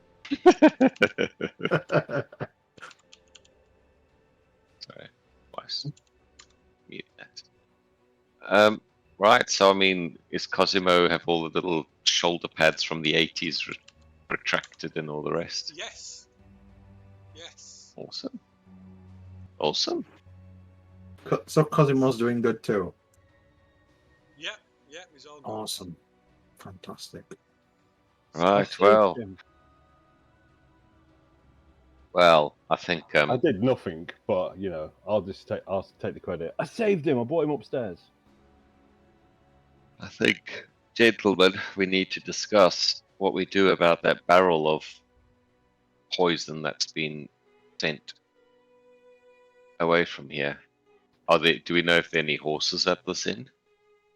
Anything like that? There's a stable outside. Yeah, our horses must be here that we got here on. Is this fire lit, Phil? It's just embers. The last embers of the fire. Can I kick it up into a proper fire? Yeah, of course you can. I'm going to set fire to the building and then I'm just going to walk away. Why do that? Just a Because waste. fuck everything in this building. I've died 5 times. I have no intention of ever coming back here. Nobody should ever step foot in this building ever again. Yeah, but Yeah, can we not go to the creepy places and just try and find a dragon to kill Look, instead? if you guys want to talk about it, that's fine. I am setting fire to this building. You I'm want to helping. Yeah, I'm helping. if you want to. or shall we first get some food Nope. and supplies from Nope. the basement? Absolutely not. No, we don't eat anything that's in this building. Set fire to it and walk away. Yep. And make sure you chuck all the invoices on the table so we don't even know where that weird stuff's going, so we don't even have to go there. We can go in the opposite direction. No. We're definitely going to chase the weird stuff down. The entire building and everything inside it can burn as far as I give a fuck. However, We're going to chase everything down and just make sure we destroy everything. Yes. Okay, I'm down for that. Let's burn the building. anything that's written, we should have taken as we've been walking through. We've got notes and stuff and books, haven't we? Ledgers and shit. Anything else of interest in the underground chamber other than the notes and the couple of things we needed to make the antidote? There were Fazu's, he had a room down there, like a little bed chamber, and also there were like library as well. That was checked. No. It was checked last session because that's where I hid when they were all coming in. Before they came in, I checked it, and there was nothing there of note. Yeah, except for that them thing. So you, as a trained magician, went through the books to make sure there was nothing of interest? Okay. We've got to go back down there because we've got to go and get Cosimo's sack of stuff, and I left my backpack down there as well. Yeah, so I'm going not to recover objecting to the the burning, backpack. just not right this second, because we just Not need to check okay. on. Not right this second, but soon after. Very soon 10 minutes. 10 minutes and the building's on. Threadney just sighs and heads down to go peruse the library to see if there's anything of value or interest to recover. His personal chamber, of course, and the library of what it is. Outside. Books that may explain what he was doing, why he was doing it, how he was doing it. Any magical books, any books of obvious knowledge that would be useful, that kind of stuff. I mean, I assume there are quite a few books down there, like a couple dozen. See where you're going with the whole plot point thing. You've not been killed 5 times. You've not got this level of anguish. I'll just sit around for a couple of hours and do fuck all. Yeah, I am willing to set fire to everything in this place. Yeah, if we die again, we're going to burn it. If you want to go back inside, feel free. I'll be out here waiting, spinning around in circles. Well, I need some strong men to help me carry all these books upstairs so I can see them clearly in the light. You ain't got to Why don't you just cast your little light balls above your head? Well, yeah, but then I'm like downstairs. You want to go back downstairs with the tentacle monsters? That's up to you. No, there is. I intend to get the backpacks, and then I'm going to sit on the porch and drink nothing that was found in this place. If Threadneck can convince Balak to come back downstairs and lift heavy things and move things, in the case of let's see, chasing down where all these buildings, these Mother's Milk went, then that's fine. Otherwise, he's going to chalk fuck on it and just set fire to everything. That's a 15 on persuasion. Do I get advantage because I saved your life at least 2 of those 4 times that you died? Absolutely. Look at that fucker. Yeah, I'll do whatever you want. Literally your bitch right now. Whatever you want me to do, I will do it. Fucking 1. Jesus Christ. Well, she's a young noble who's used to people listening, so she doesn't think there's anything strange in somebody instantly volunteering to help. So, yes, I'd like all those books down in the deep, dark, scary chamber, upstairs on these tables, please, so I can look through them nicely and easily. Thank you. My task is this: we take it out of the building so we can set fire to the building once we've got the books out of the way. Yeah, I'm Yeah, cool, fine. If you Sure. could first move one of the tables outside and chairs so I can Absolutely. sit in comfort while I read through Yes, ma'am. books. No problem, ma'am. Would you like me to set you a fire as well? No problem. I can do that. I think it'll be a warm day. I think it'll be Yeah. a warm day. We should be fine. Thank you. It's the red sky at night. It's only 4 o'clock in the morning. It's fine. Yes, ma'am. No, ma'am. 3 bags full, ma'am. I'll do whatever you want. Yeah, so Threnny wanders down and tries to prioritize which tomes to rescue and go through Pazu's chambers. He might have money. Though obviously Threadney wouldn't be so crass as to actually mention money, but it's good to have money. So if we find some, she'll liberate it. Point to whatever you need. I'll take it. Don't worry about it. It's fine. Fill my pockets. Fill my bag. Whatever you need, sir. All yours. Fucking one. Did I miss something? Oh, you've got to do as she says. We rolled a 1 to save against my persuasion roll of 15. Okay. I think the technical term is cook. I'll be right back. Yeah, me too. Right. So you go back down to the underground chambers, checking through Farzu's makeshift bedroom. There's not much here. There's a bed, a little table, and a small oil lamp, and there's a dresser that just got a few spare clothes in, and some other little sundries like a hairbrush and things like that. There's also a few tunics and white linen smocks that all have got varying degrees of stains, dark stains on them. But aside from that, there's nothing really in the like sleeping chamber. As for the makeshift library, there's, if you guessed, rough guess, you'd say there's about going on close to 200 books in here. Oh wow! In the centre of the room, there's a work table with a comfortable-looking leather chair set up.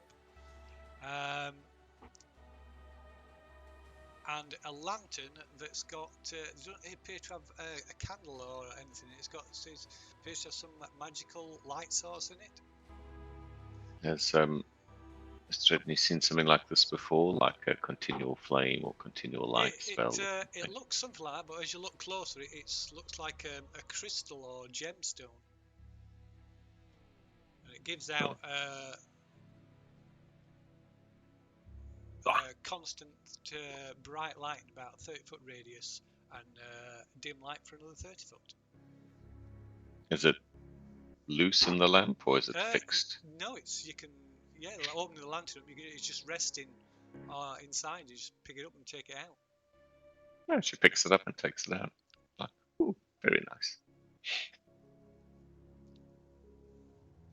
So, looking over the books, it takes you a good hour or more to carefully go through these books.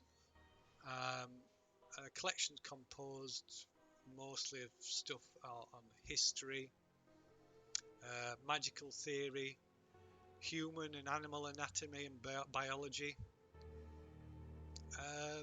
It's probably, to the right person, it's probably quite some of these books are probably quite valuable. Although you'd need obviously it'd mean some means of transporting them. You can make a perception check while you're looking. Can I? Me and Balak? No, just you if you're the one that's looking, studying the books. I was with him, so maybe with advantage. Not unless you were specific. No. Yeah, I've been following him around like a little bitch, haven't I? Yeah, but just being in the room doesn't help now. Okay, fine. Okay, nothing. Ignore that. Anything about anything magical, as in magic books? I mean, he was a caster of some kind, but I'm not sure what kind. No, there's, like I said, there's stuff on sort of more mundane books on magical theory and stuff, but there's no actual. There's nothing that would be of benefit to a practicing magic user. Okay. I'll probably try and keep 2 or 3 of the more interesting looking books, the ones I think are A, the most valuable, or B, the most informative as to our current circumstances. Okay. I don't want to load us down with books. I don't have the strength or the inclination to try and save 200 books. Do we find his cache that he was running the inn with? No, not down here. No. Okay. Well, I grabbed the glowy stone, handful of valuable-looking books and tomes, or interesting ones. Head upstairs because Balak's been while I've been doing this, Balak's been carting the books upstairs outside so we can have a look at them. Right. And then before we go, we'll sort of collectively make a choice about what we keep or throw, I suppose. Okay. I suggest we look for the cache to see, because we're going to need some funds for the road. And maybe someone should check the stables or the barn or whatever. Maybe there's something out there.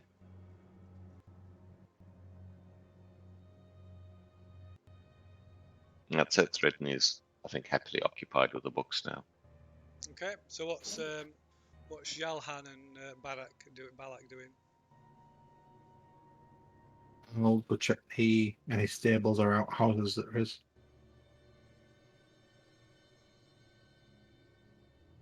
Do either of you need light to see clearly? But Nah, I'm good. Dark vision for each 34. oh, I hand Jalan can't see in the dark, right? No. I hand Jalan the glowy crystal, so It's, 30-foot light. Yeah, it's kind of like dawn, just like dawn outside, so it's dim light outside. No, I'll give it to him anyway because I can make light, but he'll have something on him that he doesn't need to light stuff.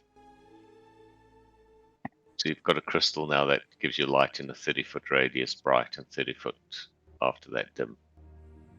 Oh, we need to find a tailor. I need to get this fashioned so that I can wear it all the time.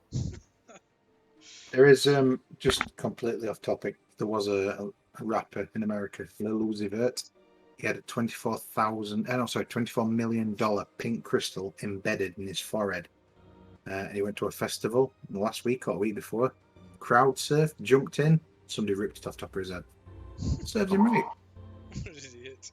£24 million. He bought it in 2017. He's still paying it off. Fucking idiot. Anyway, sorry. Wow, Real. that's a special kind of stupid.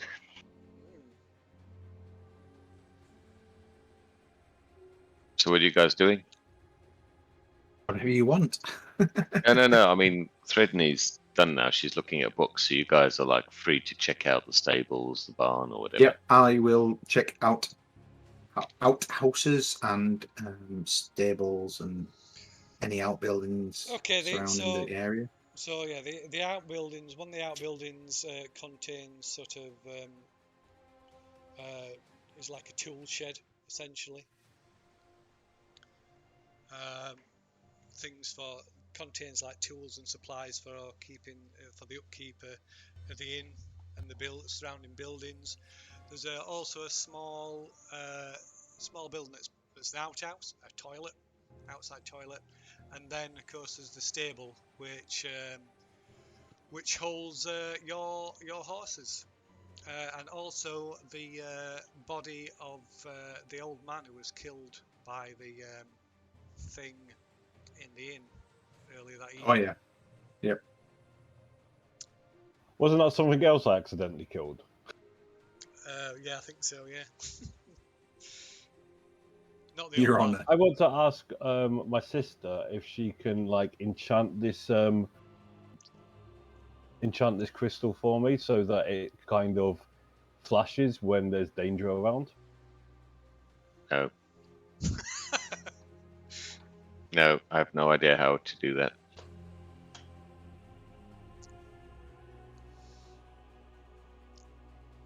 Okay. So so what are you doing?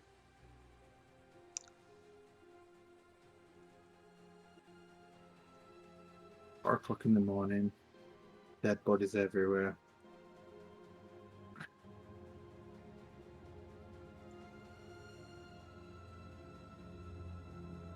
Word of the old boy that exploded into 1,000 angry maws that started attacking people will have spread. Even if there were only, what, 6 or 7 people inside the pub, including us? Yeah. Well, probably So, 6 or 7 as well as you, as well as you. include what? Which one? Including our, as well as. As well as. So probably there were probably about 6, 7 locals, Mm-hmm. I believe.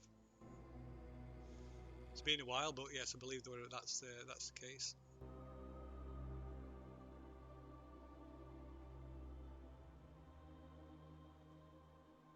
I'm just thinking, trying to contain this is probably come back to bite us. These things always do.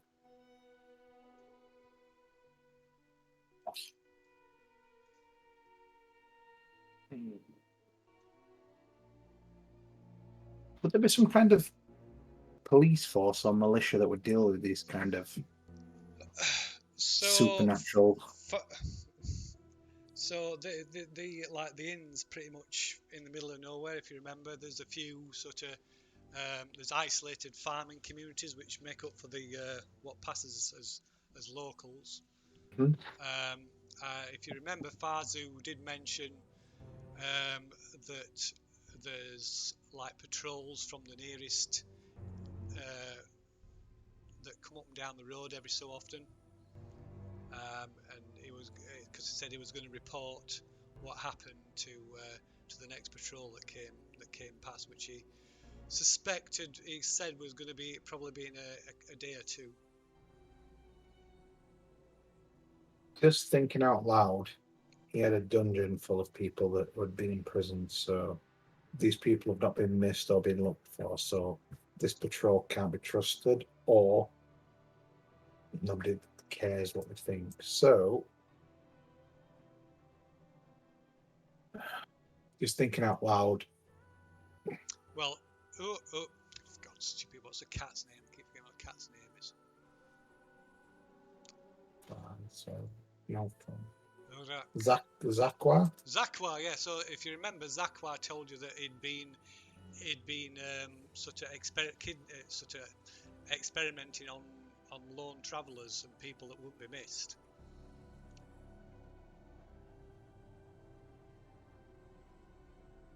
Well, we could put an end to this thing, can't we? Just by destroying this building. So there's nothing. There was no cash in the building. When nobody's looked. There was. We did have the conversation about previously before we went to sleep, did we not? No. I think Okay.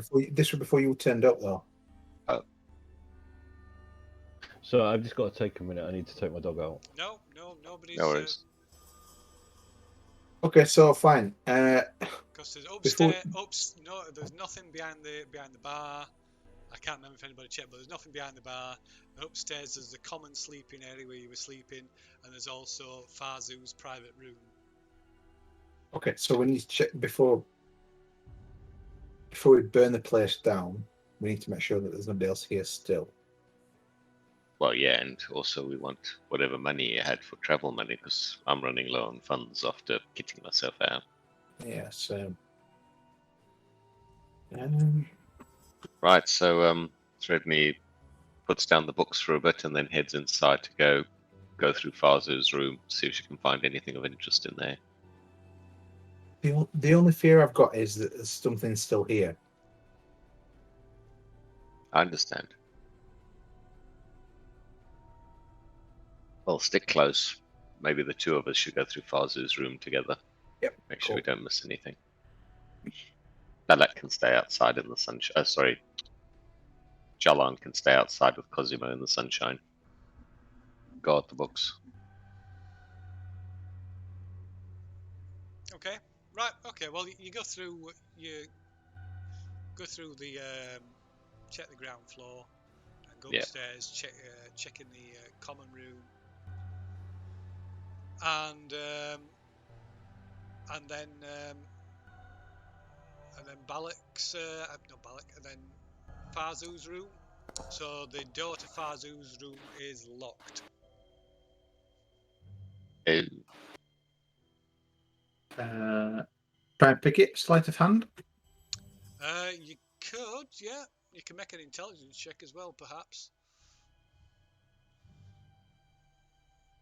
both of us need to check. No, just Balak. Okay.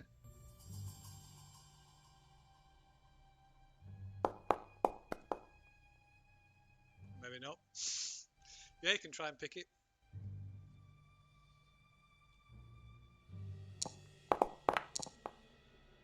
No. +7. Wow. You can try again. Like I say, there's no nothing stopping you from trying again unless you fail it by too much.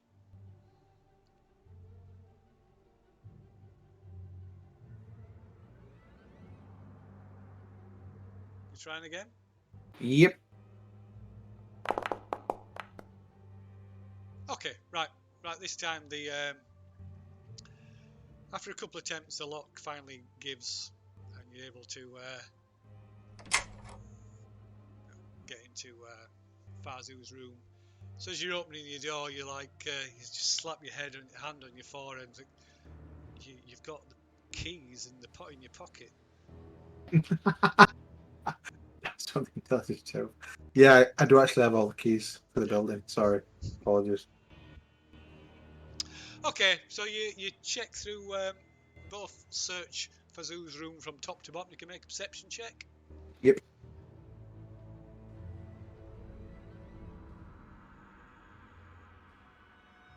I did actually forget that we got the keys, so the whole intelligence check was justified. So what are the rolls for? Like investigation or perception or something? Perception.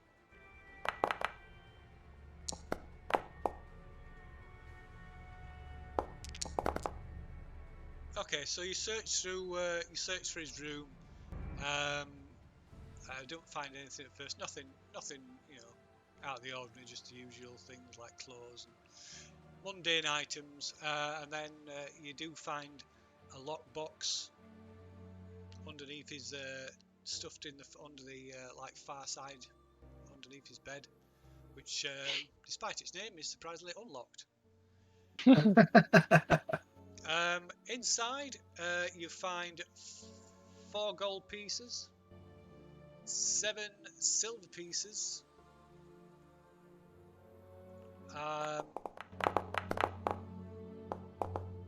19 electrum,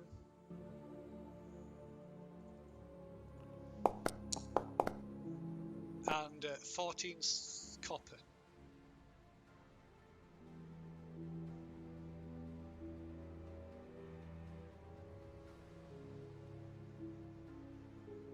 I should let Threadnear take it because she took the better perceptions check and it was unlocked. No, it's fine. If we find it, it's fine. Yeah, okay. Right, so I mean, he doesn't carry a lot of cash in the place, but I suppose this is not a particularly wealthy area. Most of the wealth is probably locked up in his books. I think we all recognize that the books are quite valuable, but unless we have a way of easily transporting them, it's a moot point, really. How many horses were there in the stables? Well, there's one for each of those, and I presume you came on your own horse as well. I presume so, 1 each. So the owner Farzo didn't have a horse. There don't appear to be, no. Okay, and we've checked the barn, the stables. Yeah. Okay, cool. Right, unless someone else wants to do a whip around and double check.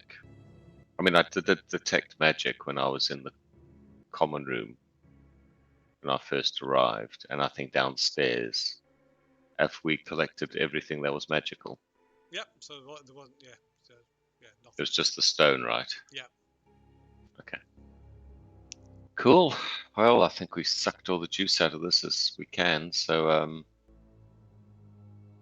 head back outside and see how many books we can rescue distributed among us. We can sacrifice them later if needs be, but if we sell them in a large town, we might be able to make some more travel money So from them. you can maybe strap about four. Manage to get about 4 books each, strapping them to the horse or something. To the saddlebags. 16 books. Total speed. Cross. Horses. Okay. 1 magic light. Is there anything else we're saving from this place?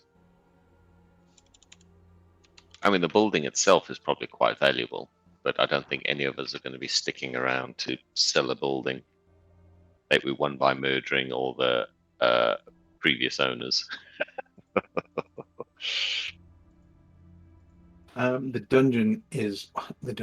The cellar is filled with anything that I could throw on the floor, so I am more than willing to set fire to this building. 2 middle fingers up and just walking away. Walk off. Okay, just as a side note, just in case I forget. So those books, you'll probably be able to get about 40 gold pieces for those books. In total? I'm back. Sorry about No worries.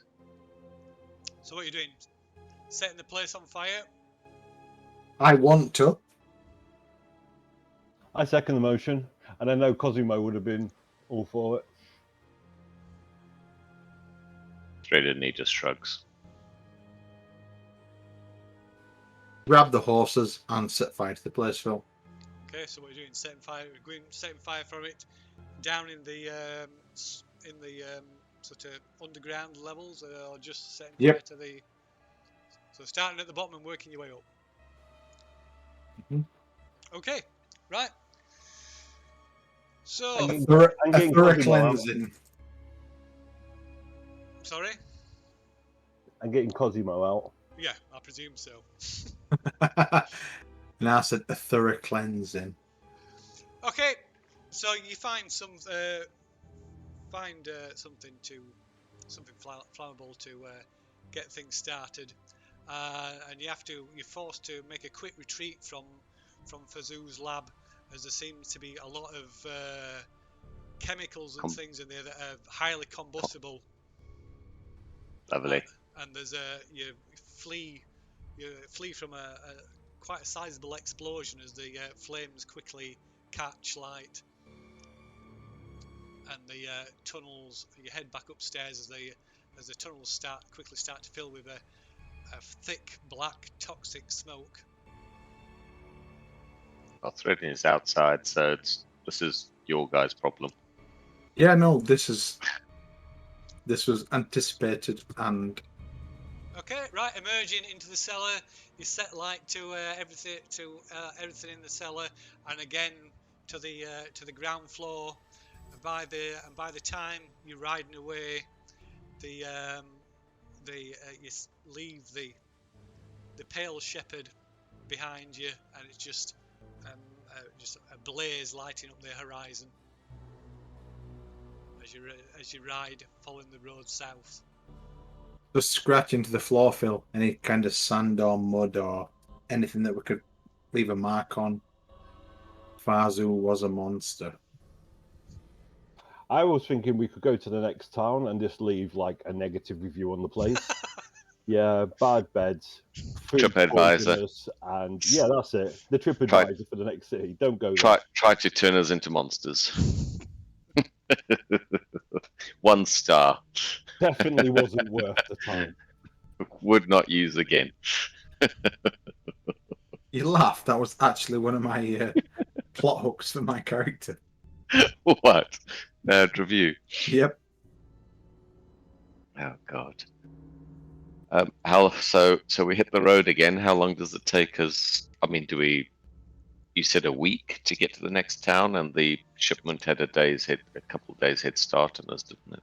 Yeah. Okay. Give me 1 second. So while we're traveling, Threadney will try and unpick the notebook. You know, try and make some sense of the mad ravings. See if she can understand what he was attempting. Okay. Oops. Right. So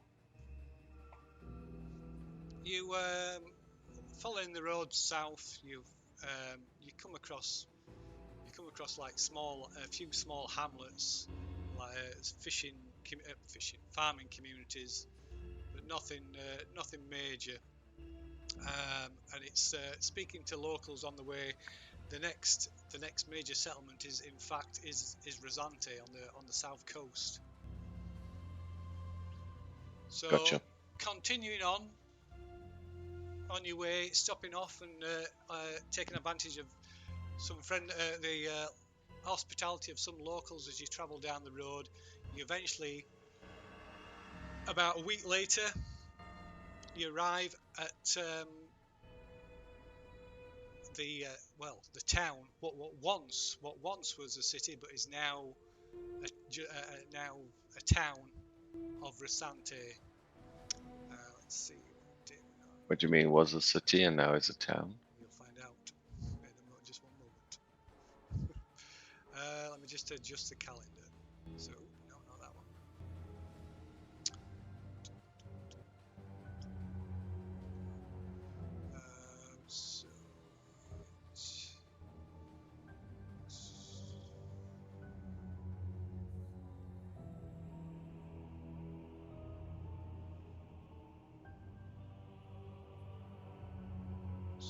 July the 21st.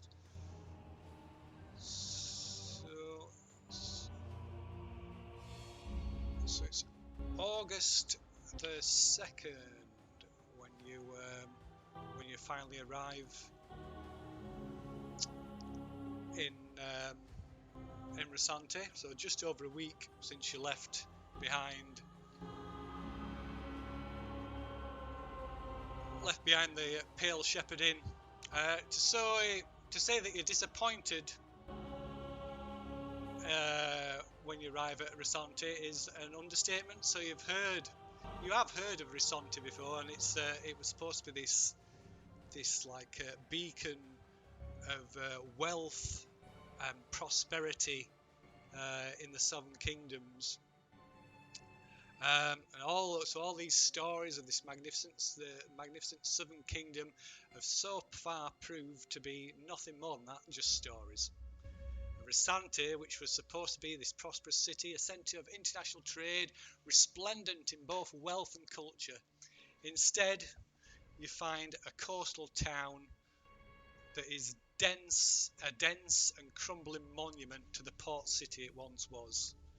The pervasive odour of fish is only partially effective at covering up the stench of decay from the deteriorating structures, open sewage lines and general filth that fills the streets. For every habitable building, you see several that are little more than rubble and fallen timbers. The homes and inns are simply constructed in comparison to the grandeur of the old buildings, with tiled gambrel roofs. Individual tiles are indistinguishable from one another, each covered with a thick layer of green moss, seagull droppings and small sproutlings, and anemic streams of smoke that issue forth from the handful of functional chimneys. Disheartened and road-weary, you eventually find the one inn that this place has to offer, which isn't infested with rats or populated with the gaunt and pitiful detritus of the dying city. By coincidence, it's the very place you're looking for. The Starry Wisdom is clean and devoid of the foul odours that permeate the streets, though a large dark stain by the bar mars the otherwise pristine floor.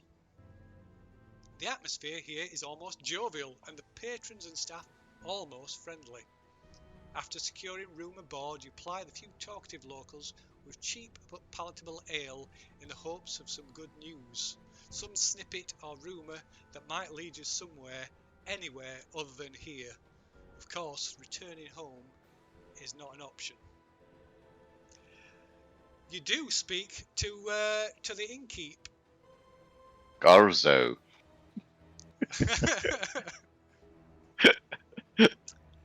um,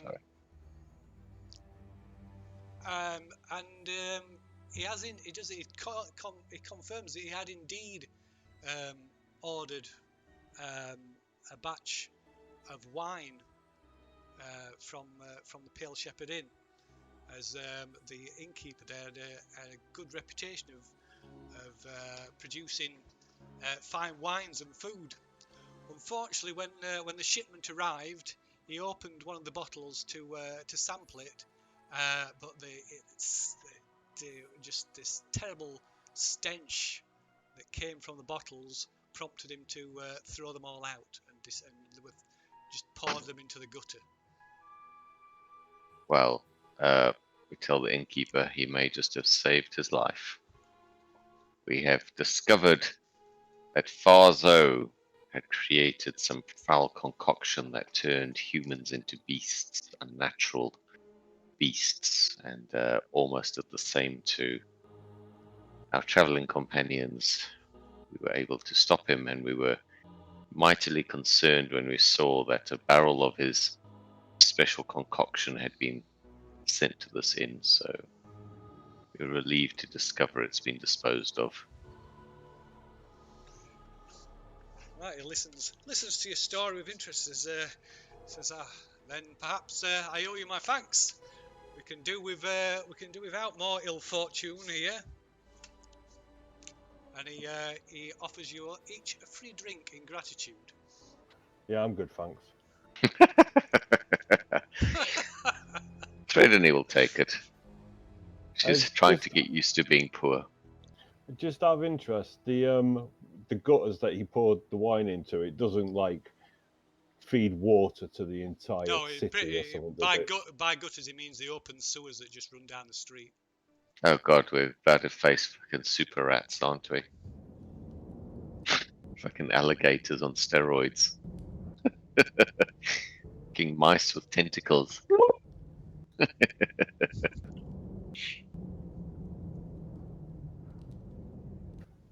You know, for a horrible moment, Balak, I read your name as Balrog, and I was like, no! Oh, phew.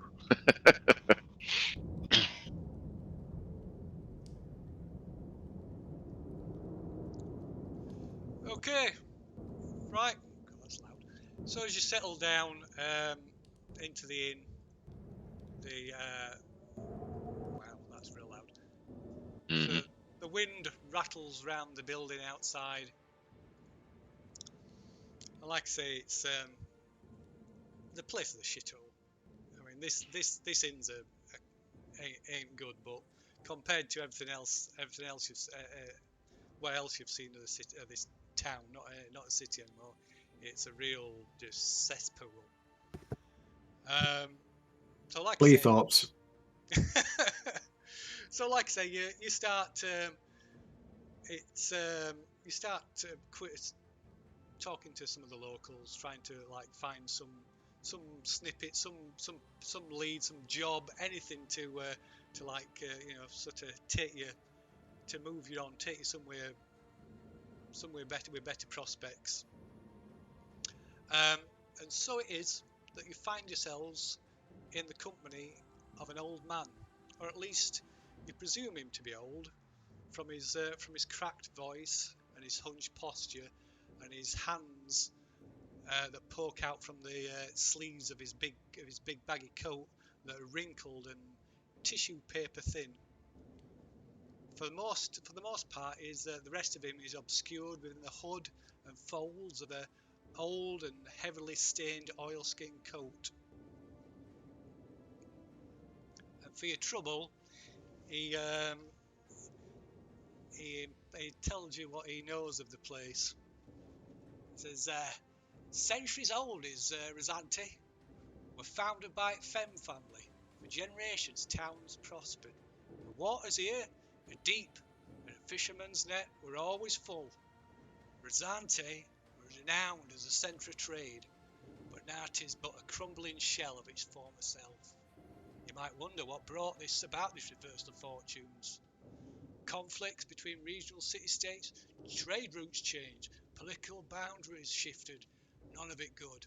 But all things change, it's the nature of things. And despite it all, Rosante was still a lively port, but there was worse to come. About 50 years ago, almost to this very day in fact, it all came to an end one terrible night. And my friends, I was here that night.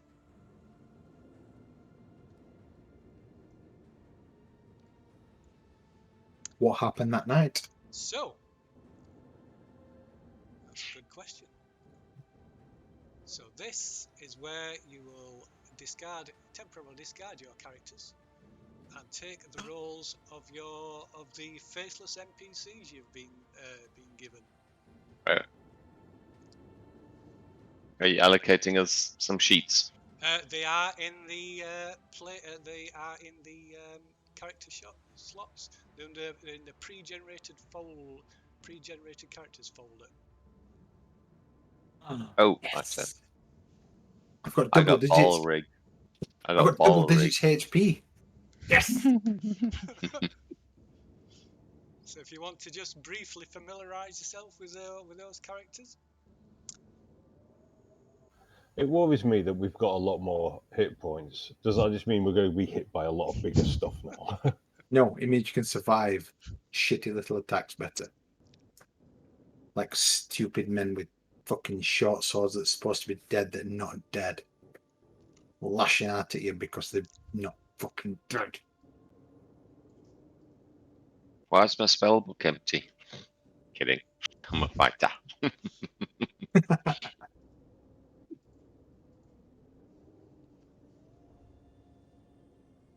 Ooh, I'm an angry little barbarian. It seems that I have a scathing tongue, and that's about it. At least I've got a candle. So once you've had a moment to familiarise yourself with the characters, I would like you to all explain why you are here in Rosante. Was this the current time or is this the past when This is it's the past. heyday? So this is 50 years ago. So the port city of Rosante. So this is it's not at its height, but it's still quite a thriving port. So the My port name is Balrig. I'm a dwarf from the mountains. I have read every book in my mountain home, and I wish to experience the world outside of the pages. I have fought orcs and goblins in the hills, and I'm looking to make my way in the world with my strong right arm. That's it.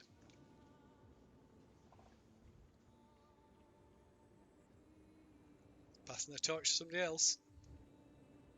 Correct. That's under biography if you're looking for some Inspiration. Oh, okay. Yeah. My name is Tanis. I moved to this place because it is a port area. I don't know where my family is, so I'm hoping that maybe they will come through this port one day. The problem is that I have to stay low because the lords of the land want me dead. And I think basically I'm Indigo Montana.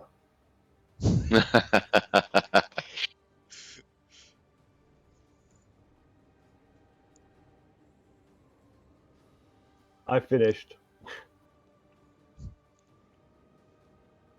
Spotlight's on you then, Dan. I am Ligself, a elf of the wood. I am a folk hero, and when I set my mind to something, I follow it through to its end, no matter what. There is no good in pretending to be something I'm not. I genuinely don't care about anybody or anything except me or mine. And my tools are my symbols of past life, and I carry them so that I will never forget my roots. Sounds like I'm pretty much a lone wolf. Does a bit. Everybody Mhm. sounds quite lone wolfish. So you are here. You you have maybe you've arrived separately, but you've during your time here, you've sort of gravitated towards each other and have formed a sort of friendship of sorts. A loose alliance. A loose alliance. That's good. Unholy alliance. Can anybody see the image of this scene? No. No, that's odd. Title Just- says The Starry Wisdom for me. Yes, it should say that, but there should be a picture. Why have you? Nope. No picture. I can see a picture of an inn. Those glowing lights, and that's it. It's literally black for me, nothing. Ah, there we go. That might be it.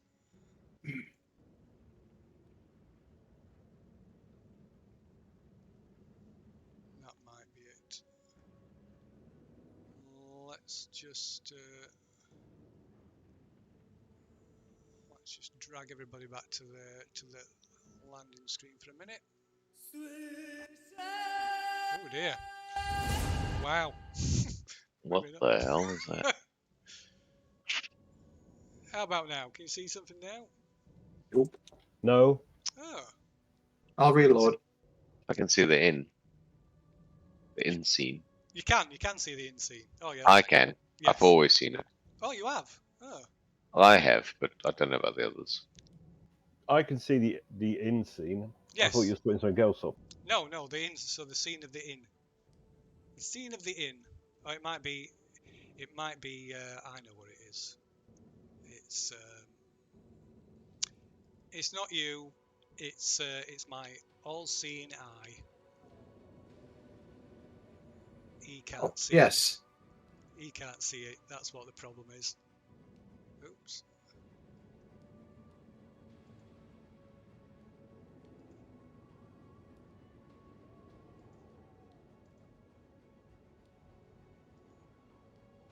It keeps jerking that up to the top of the screen when I send to it. Yes. Yeah, just one moment. All-seeing eye. Oh, there we go. That should do it, I think.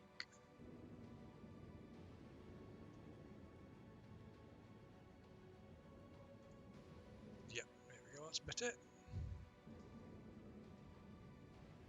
Okay. Yeah, it was me.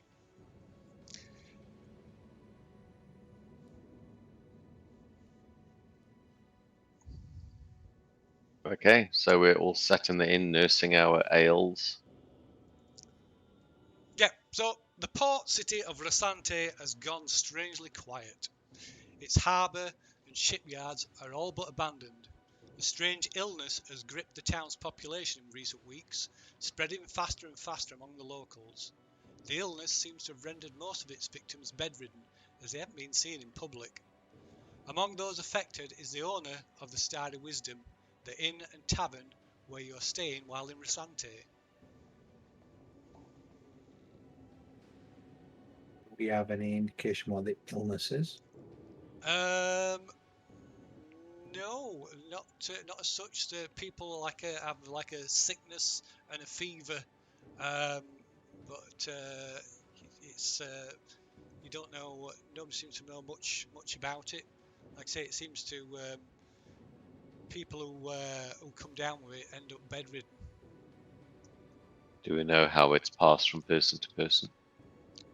Nobody seems to know, no. But people are avoiding, are avoiding contact as much as possible in the fear of catching it, as it's like I say, it's just spread rapidly throughout the city. Probably well over half the population has come down with it. I will point out that recent events have proven that people don't avoid each other when a highly virulent disease is sweeping the nation. Maybe they But had moving on. more sense back then. Is there a chocolate factory involved? Just out of curiosity. Chocolate factory. No. Oh, chocolate. okay, fine. Can I pull out my lute and start singing a song about how the Death Watchers are just trying to get you to vax so they can read your emails? Your parchments. They're trying to get, the government's trying to get into your parchments. I tell him to stop worrying about these conspiracy theories. You're not interesting enough for the government to care. Now I want them all to pay me for my song. I tell you that you should be paying me for listening to that tribe.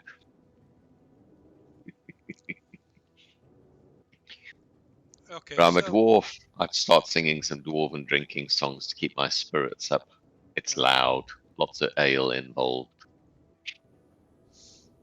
okay, so most of the locals have left a good hour or so ago. The last people in the common room, apart from Barrel, the innkeeper, or rather the barman. So I asked, he runs the bar for the for the innkeeper, for the guy who owns the inn, who's called incapacitated. who's incapacitated with this illness, and he's called Aldruk Murray, the owner, the inn. But yeah, so Barrel is the name of the barkeep. I make conversation with Barrow because obviously some of my companions are making no sense. And so, where do you think this disease has come from then, and how well do you think people will recover? So I don't know, not seen anything like this before. Some people say it's come from the North Kingdom. Come from where? From the North Kingdom. Not the North Kingdom. I've heard foul tale of the North Kingdom. Yeah, well, some people say they're jealous of the wealth and prosperity they're down here. Probably nonsense, of course. Oh no, I believe it's true. Oh, and you heard similar stories? Yeah, they hate the South. They want all their donuts. Yeah. Maybe Fishing ports. maybe there's more to that than I suspected. Then, personally, I thought it was most likely came in from brought in from one of the ships. Yeah, that's what they want you to think. So, why do you think it's one of the ships then? Well, stands to reason, suppose. These ships come from all over the lands. Yes, but mostly the North. Yeah, the North is landlocked, isn't it? It is. So yeah. That's why they want your ports.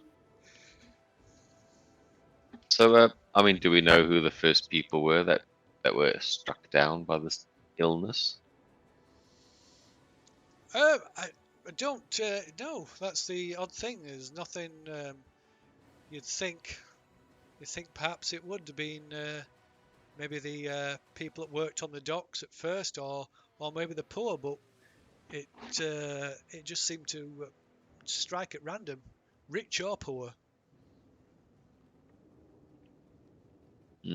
Interesting. It's worrisome. Indeed, it is. Are there any healers who are effective against this disease? There's nothing's proved effective as yet. No. It's not been long since the first cases were cited. Where were they cited? In the city. Which part of the city? Like I say, there's nobody can pinpoint any particular starting point.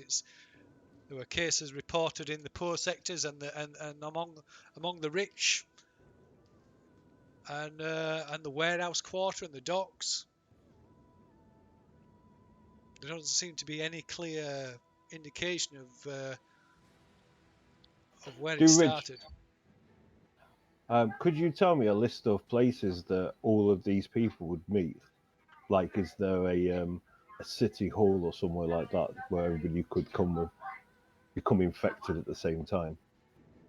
Well, I suppose there's lots of meeting places where people come together. That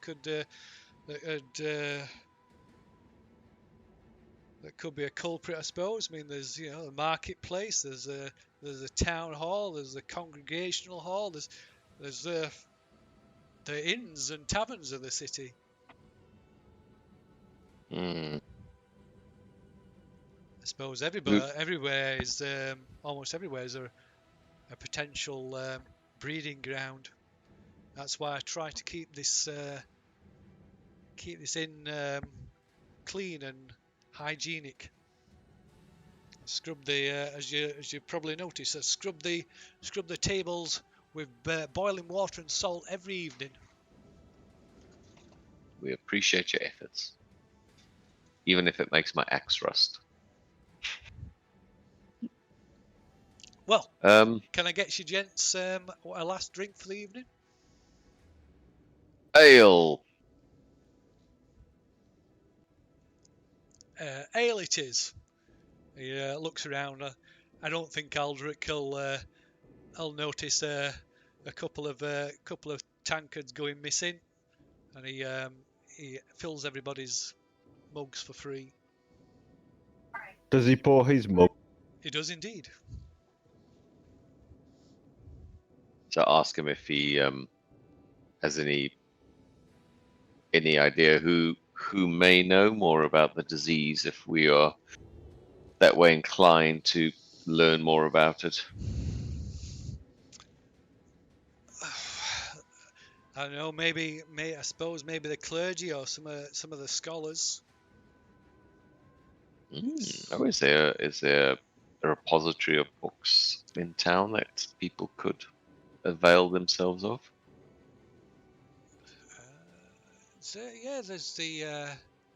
There's the well, by coincidence, the repository where all records are kept. Maybe that's something to look at in the morning. Is it nighttime at the moment? It is, yes.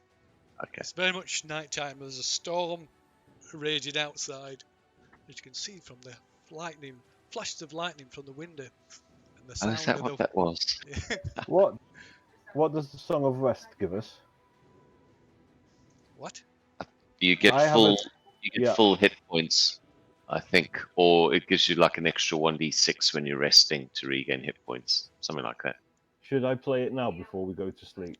Well, no, we're on full hit points, so there's no reason to use it. We're not damaged. Well, on the Nobody's outside. died yet. That's Okay. Well, I suppose shoot the breeze, and then once my ale is drained, my dwarf will loudly go to bed. Okay. Okay. That go for everybody.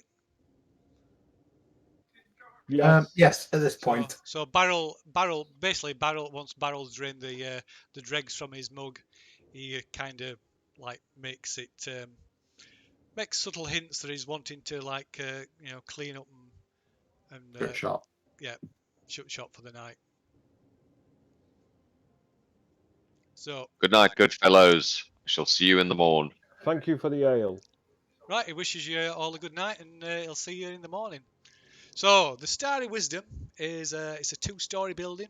The first floor, which you're in, is a large common room with a bar, a bathroom, a kitchen, and storeroom for staff, and also the private residence rooms of the owner Aldrich Murray. Just quick question: are we going American first floor or our first floor? Yes, this is written by Americans, so it's the ground floor. Ground floor. Okay. Yeah, ground floor. Yeah, the first floor or the second floor, according to this, is split into 8 small but comfortable single bedrooms for the inn's guests. So the ground floor and the first floor get this right, are separated by a door. So there's a door at the top of the stairs that lead to the first floor. Okay. Yep. Right. So you retire to your each retire to your individual rooms on the upper floor and settle down for the night. Sound of the storm and the wind outside eventually lulling you to sleep.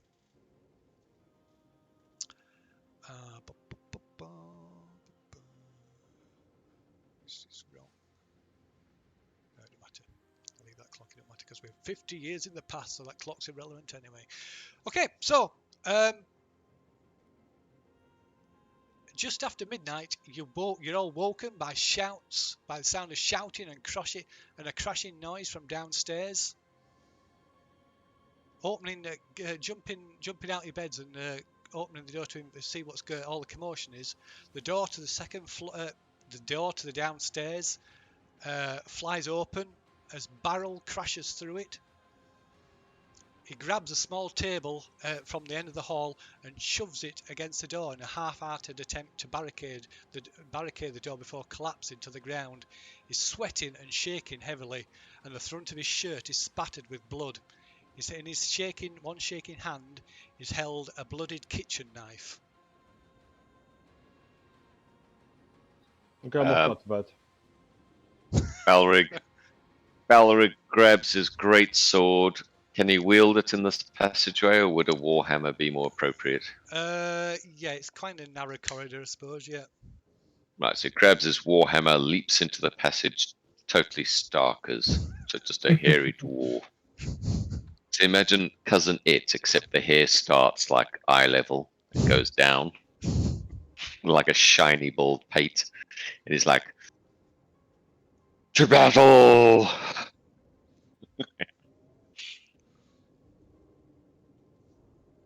Leaps at the doorway. What's everybody else doing? I'm guessing we've all heard this commotion. Yes, so you're all sort of at your doors, and you've seen, like say, you see Barrel burst through the door at the top of the stairs and attempt to barricade it with a little table before collapsing in front of it with this knife. And then I see the dwarf ready his weapons and go steaming into battle. Yeah. Well, Balrig leaps out stark as waving a warhammer. Ligsoff's not having that. He'll follow him into battle. He's not going to be outdone by a dwarf. Okay, there's no actual battle at the moment. There's just a guy. There is something happening though. There is. Yes. Can I shout to the tavern keeper and say, "You good?" Says no, I'm not good. Far from it. What are you doing?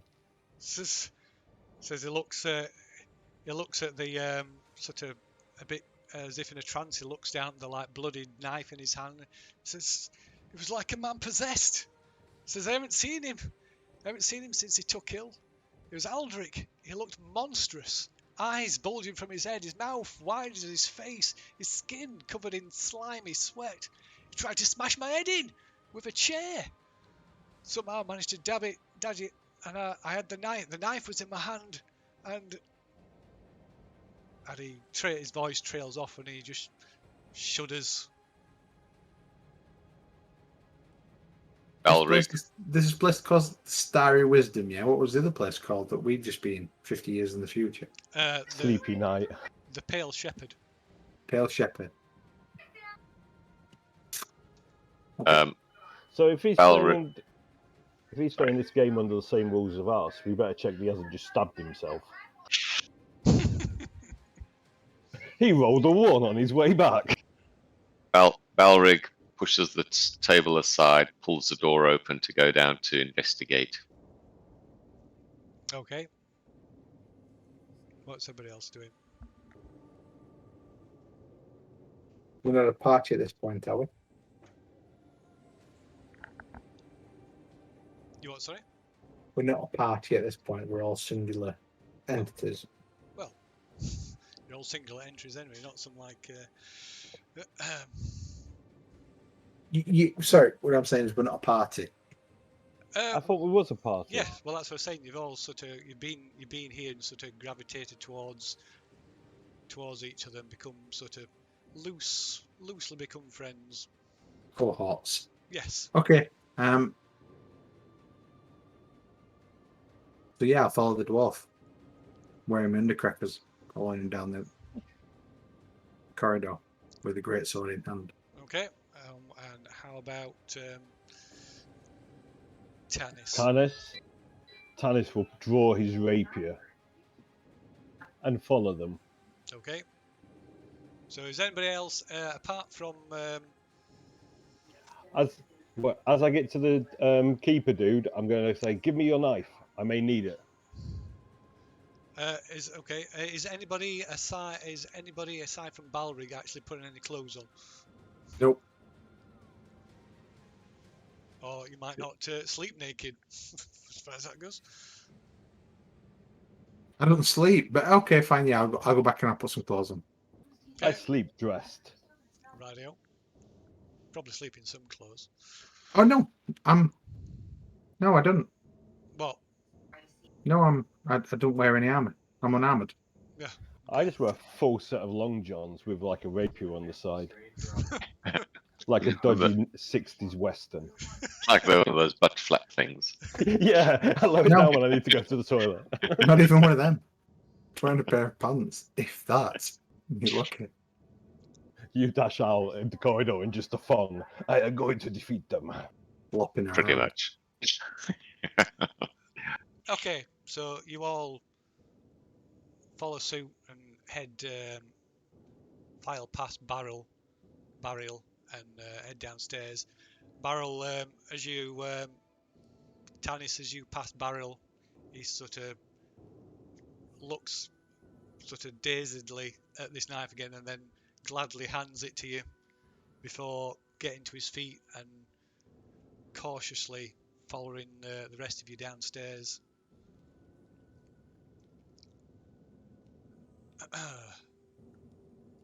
What does Balrig see? Okay, so the Starry Wisdom's common room is an open area with a mishmash collection of tables and chairs.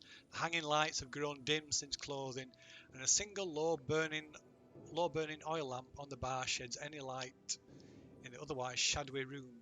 Blood is splashed across the front of the bar, and a humanoid figure lays face down just below the lantern's halo of illumination.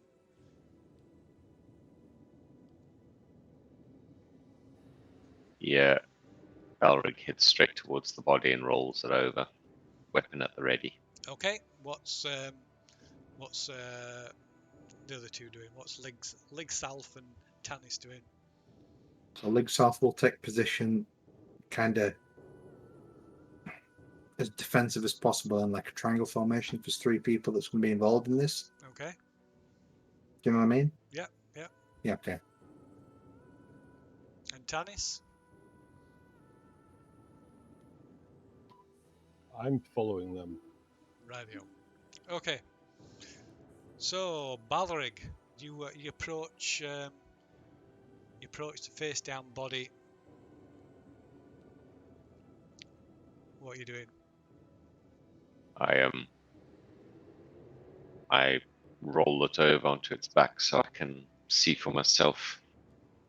Okay, right. You roll the body over. It is Aldruk, the owner of the establishment, and there's a deep stab wound in his chest. But there's something the weird description that Barrel gave. It's horribly true. Aldruk's eyes appear overly large and are bulging shockingly from his skull, and they are starkly veined and spotted with a yellowish jaundice. The corners of his mouth seem pulled wide, his lips thin and hardened until his mouth has a distinctly fish-like appearance. His gums have retracted and his teeth, making his teeth seem long and grey. The sweat covering Aldruk's body is viscous to the touch, and patches of scale-like skin have begun to appear faintly at random points in his body, and his flesh gives off a pungent, brackish odour. Seeing Aldrich in this state is a disturbing sight, and you must make a wisdom saving throw.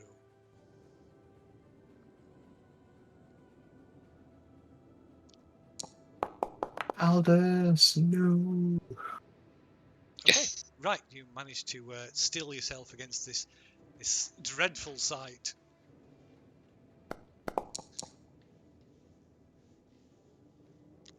And so does Tanis, although he's a little bit more squeamish.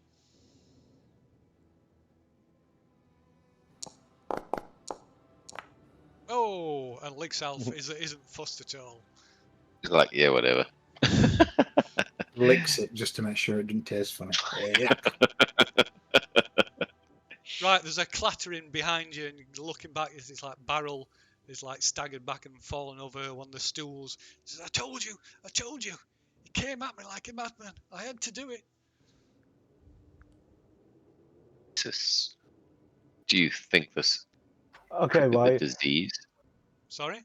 Can I just talk to like Balrig and Lissav? It's like if this dude's smaller than this other dude and he's supposed to be all mutified and he's killed him, we need to watch this other dude as well.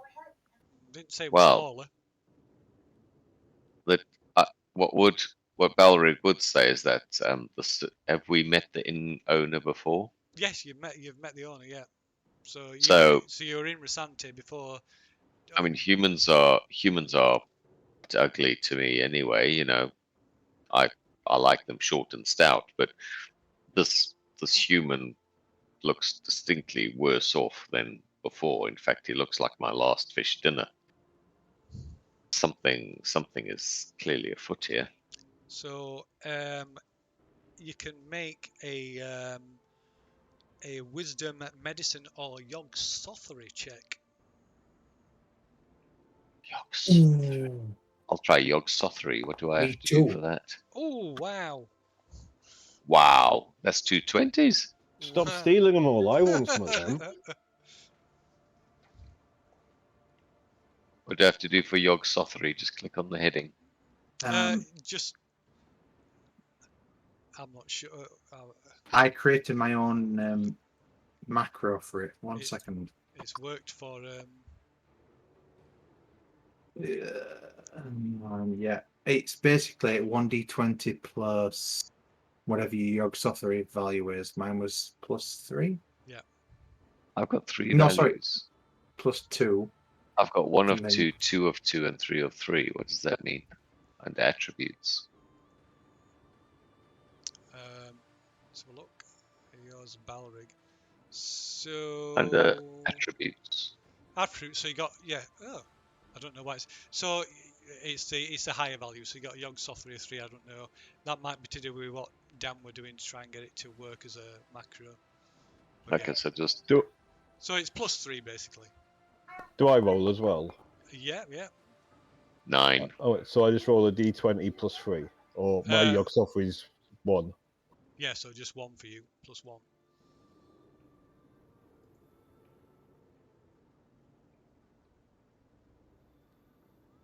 I'm sure mine were +3. Ooh, not bad. Yeah, yours is +2.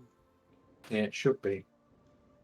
But it don't matter. You rolled high enough. No, I'll look into it. Probably just easiest to think. 1d20 +2. Yeah. Yeah. Okay, so apart from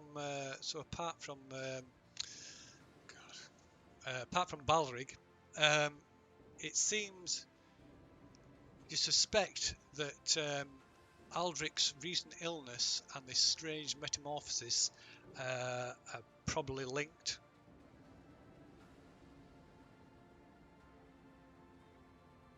I wonder if this is going to happen to everyone else.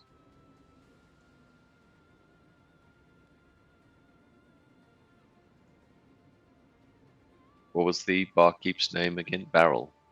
Barrel, yeah.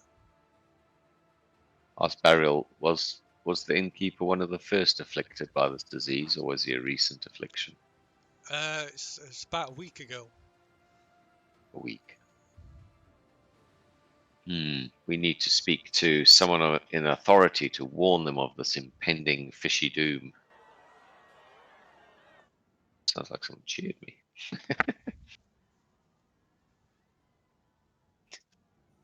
Who's in a position of authority in this little port town?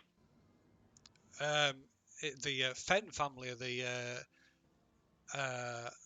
town leaders. They always have been. They founded the town, founded the city. So do they like run the local stuff then? The Are they Fenn, in the big house on the hill? you could say that pretty much. The Fenn family run. The Fenn family and a few of the other original founding families still run most of the city.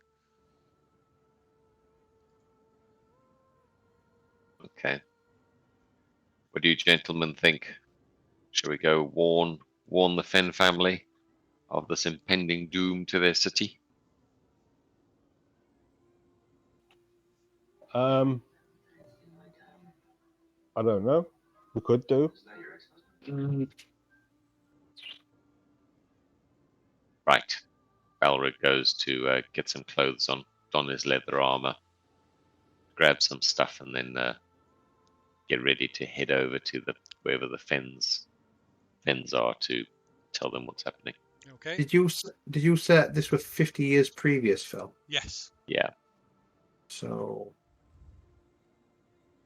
okay, thank you. So in the future, this place is ruined, but now it's not too bad. No, it's still it's not at its height of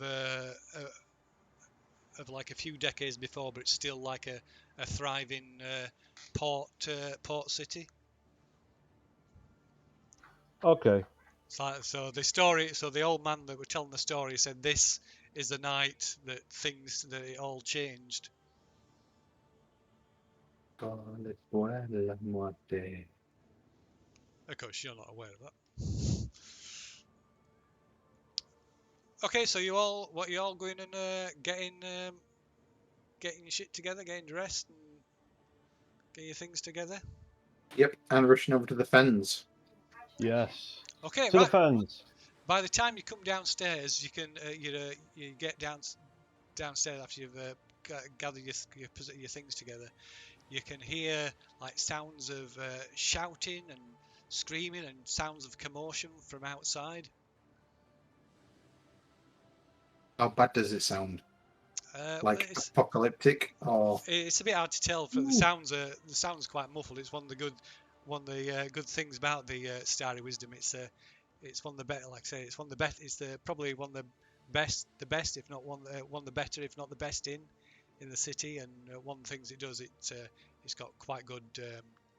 It's quite well soundproof from the outside. It's got a sex dungeon. Who knows?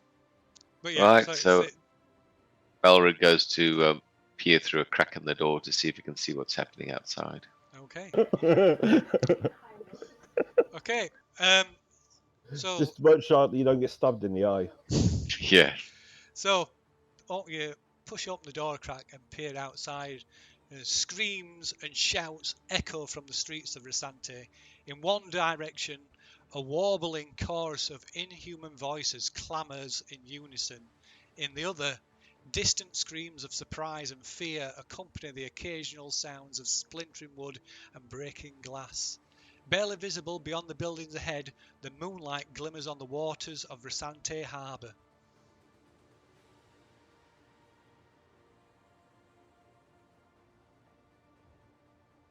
Come, let us find the Fens. You seem to have three possible routes. Obvious routes. You can head towards this large crowd, or you can try and avoid the crowds, or you can head towards the harbour. Try and avoid the crowds. Are the Fens like the lords of the town? So they're one of the founding families, Barrel said. So do they want me dead, don't they? Possibly, if that's up to you. If that's one of the lords that want you dead, yeah. I don't know. That's what it just says. It says that people want me dead. Yeah, it's up to you to decide. It's your character. These people don't want me dead. They do. No, they don't. In fact, they hold me exalted. They think I'm amazing. Well, I don't think you said anything about that. Okay, I'm going to roll a performance to check that. Get my loot out. Delusions of grandeur coming out here. Okay. A bright full moon bathes the city and its surroundings in a sickly white light. I will stay away from any people and the water, but still try and make my way toward the fens, please. Okay. And where's the fens? Oh, pass. You gave us 3 options. I'm trying to stay away from the water and people. So, Okay. give me an Don't option. we know where their house is? Not offhand, no. Oh, well, in that case, back into the inn. Ask the barkeep, do you know where the fens live? Please. It says one of the fens houses is manors is on the town square. It says, but that sounds like where all the chanting's coming from. It says, What about another fen? what? What about another fen? That's one of the fens. Where did the other fens live? It says, well, that's where the family house is. They own different things, but that's where the family house is. Where is the family house in correlation to where we are now? Towards the town square. Oh, okay. Bro. That's where all the people are, yeah? Yes, sounds like where all the people are, yeah. Let's run to danger. Okay, well, I'm going to go That's out it. into. Hmm. I was going to say, I'm going to go out into the street and then start playing my lute and see if the crowd that's in the marketplace stops fighting. Well, the marketplace is not just there. It's further away, and they'll not be able to hear because of all the noise. Let's go stuff some heads in, Bono. Let's go. Let's do this. So while you're pondering what to do, Barrel grabs a few things and runs off and squeezes out through the door and runs off. Says, "I'm getting out of here," and runs off down the street.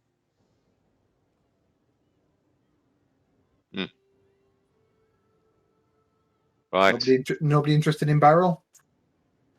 No, let him go. Okay, fine. I will apprehend Barrel and find out what's going on. What, you're going after Barrel? Yep. Oh, okay. Okay, what's everybody else doing? Well, I was going to head towards the commotion and see if anything's going on in the town square. Okay. What's happening?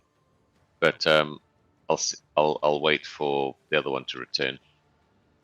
With a name like Barrel, it sounds like a little fat man. So I'm going to assume that I'm just going to track the little fat man down that's trying to run away with lots of money. No, it's not a little fat man. No. Okay. He's a half elf. It's quite slim. So, but it's just his name. So you easily manage to catch him up. He's still obviously shaken by what's happened. And I quiz him on what's going on. Why is he running away? What's going on in the town centre? Says, I don't know. Why do we seem to think with the fens are involved? Says, I don't know what's happening. This sounds like everything's going to hell. I'm getting out of here. I'm going back to my house. I'm going to board my Bob. Where's your house? Says, I'm not telling you where my house is. Go and find your own place to hide. No, we wanted to go to the fens because we asked him who was in charge. Right, okay. He said it was the Fen family, so Okay. Yeah. Right. Sorry, I'm not trying to stop you from wherever you need to go, but we need to know where the fens live, please. I've already told you their house is their manor is on the town square. Where are the fighting's coming from? Where all that noise is coming from. Why are you running away from the noise? If I've caught up to them, can I ask the barkeep, is there a way into the house but not through the marketplace? I don't know. No, it's on the town square. Like, Come on, we helped you. Isn't there a waterway or something into the buildings? Oh yeah, he says there's a secret entrance behind the barrels at the back, and he like pulls his arm through and runs off down the street. Before he leaves, I'm going to use cutting words on. You're gonna kill him with shame. Beryl seems to know shit, and he's not willing to talk. Sorry, chaps. So- I think I've got it. I'm afraid I'm gonna have to take the dogs out now. Yep, it's probably we can probably leave it there as you're trying to make your way through the streets. In fact, we can move to the streets now. It's just Ooh. Ooh, very atmospheric. Are we stood under a bridge? no. Why would you be stood under a bridge? Because it's in an arch.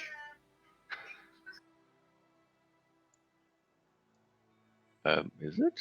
Yeah, on my screen, the picture's like an arch. Oh no, the roofs. Yeah, you're right. But I think it's the roofs. The first, second floors are all jutting out. So we're probably stood at the front door of something, seeing the first floor jutting out. It's just where the picture cuts off. It's not. It's nothing. It's Cool. very well. So we shall leave it there for now. Reconvene next Wednesday. Reconvene next Wednesday. Brilliant. Phantasmal. We also I'll see you had a lone viewer. Probably is fun. Oh, he's still here. Say hello. Hello, lone viewer. Okay, chaps. Have a good one. Righto. Catch you Take Sunday. care. Bye bye.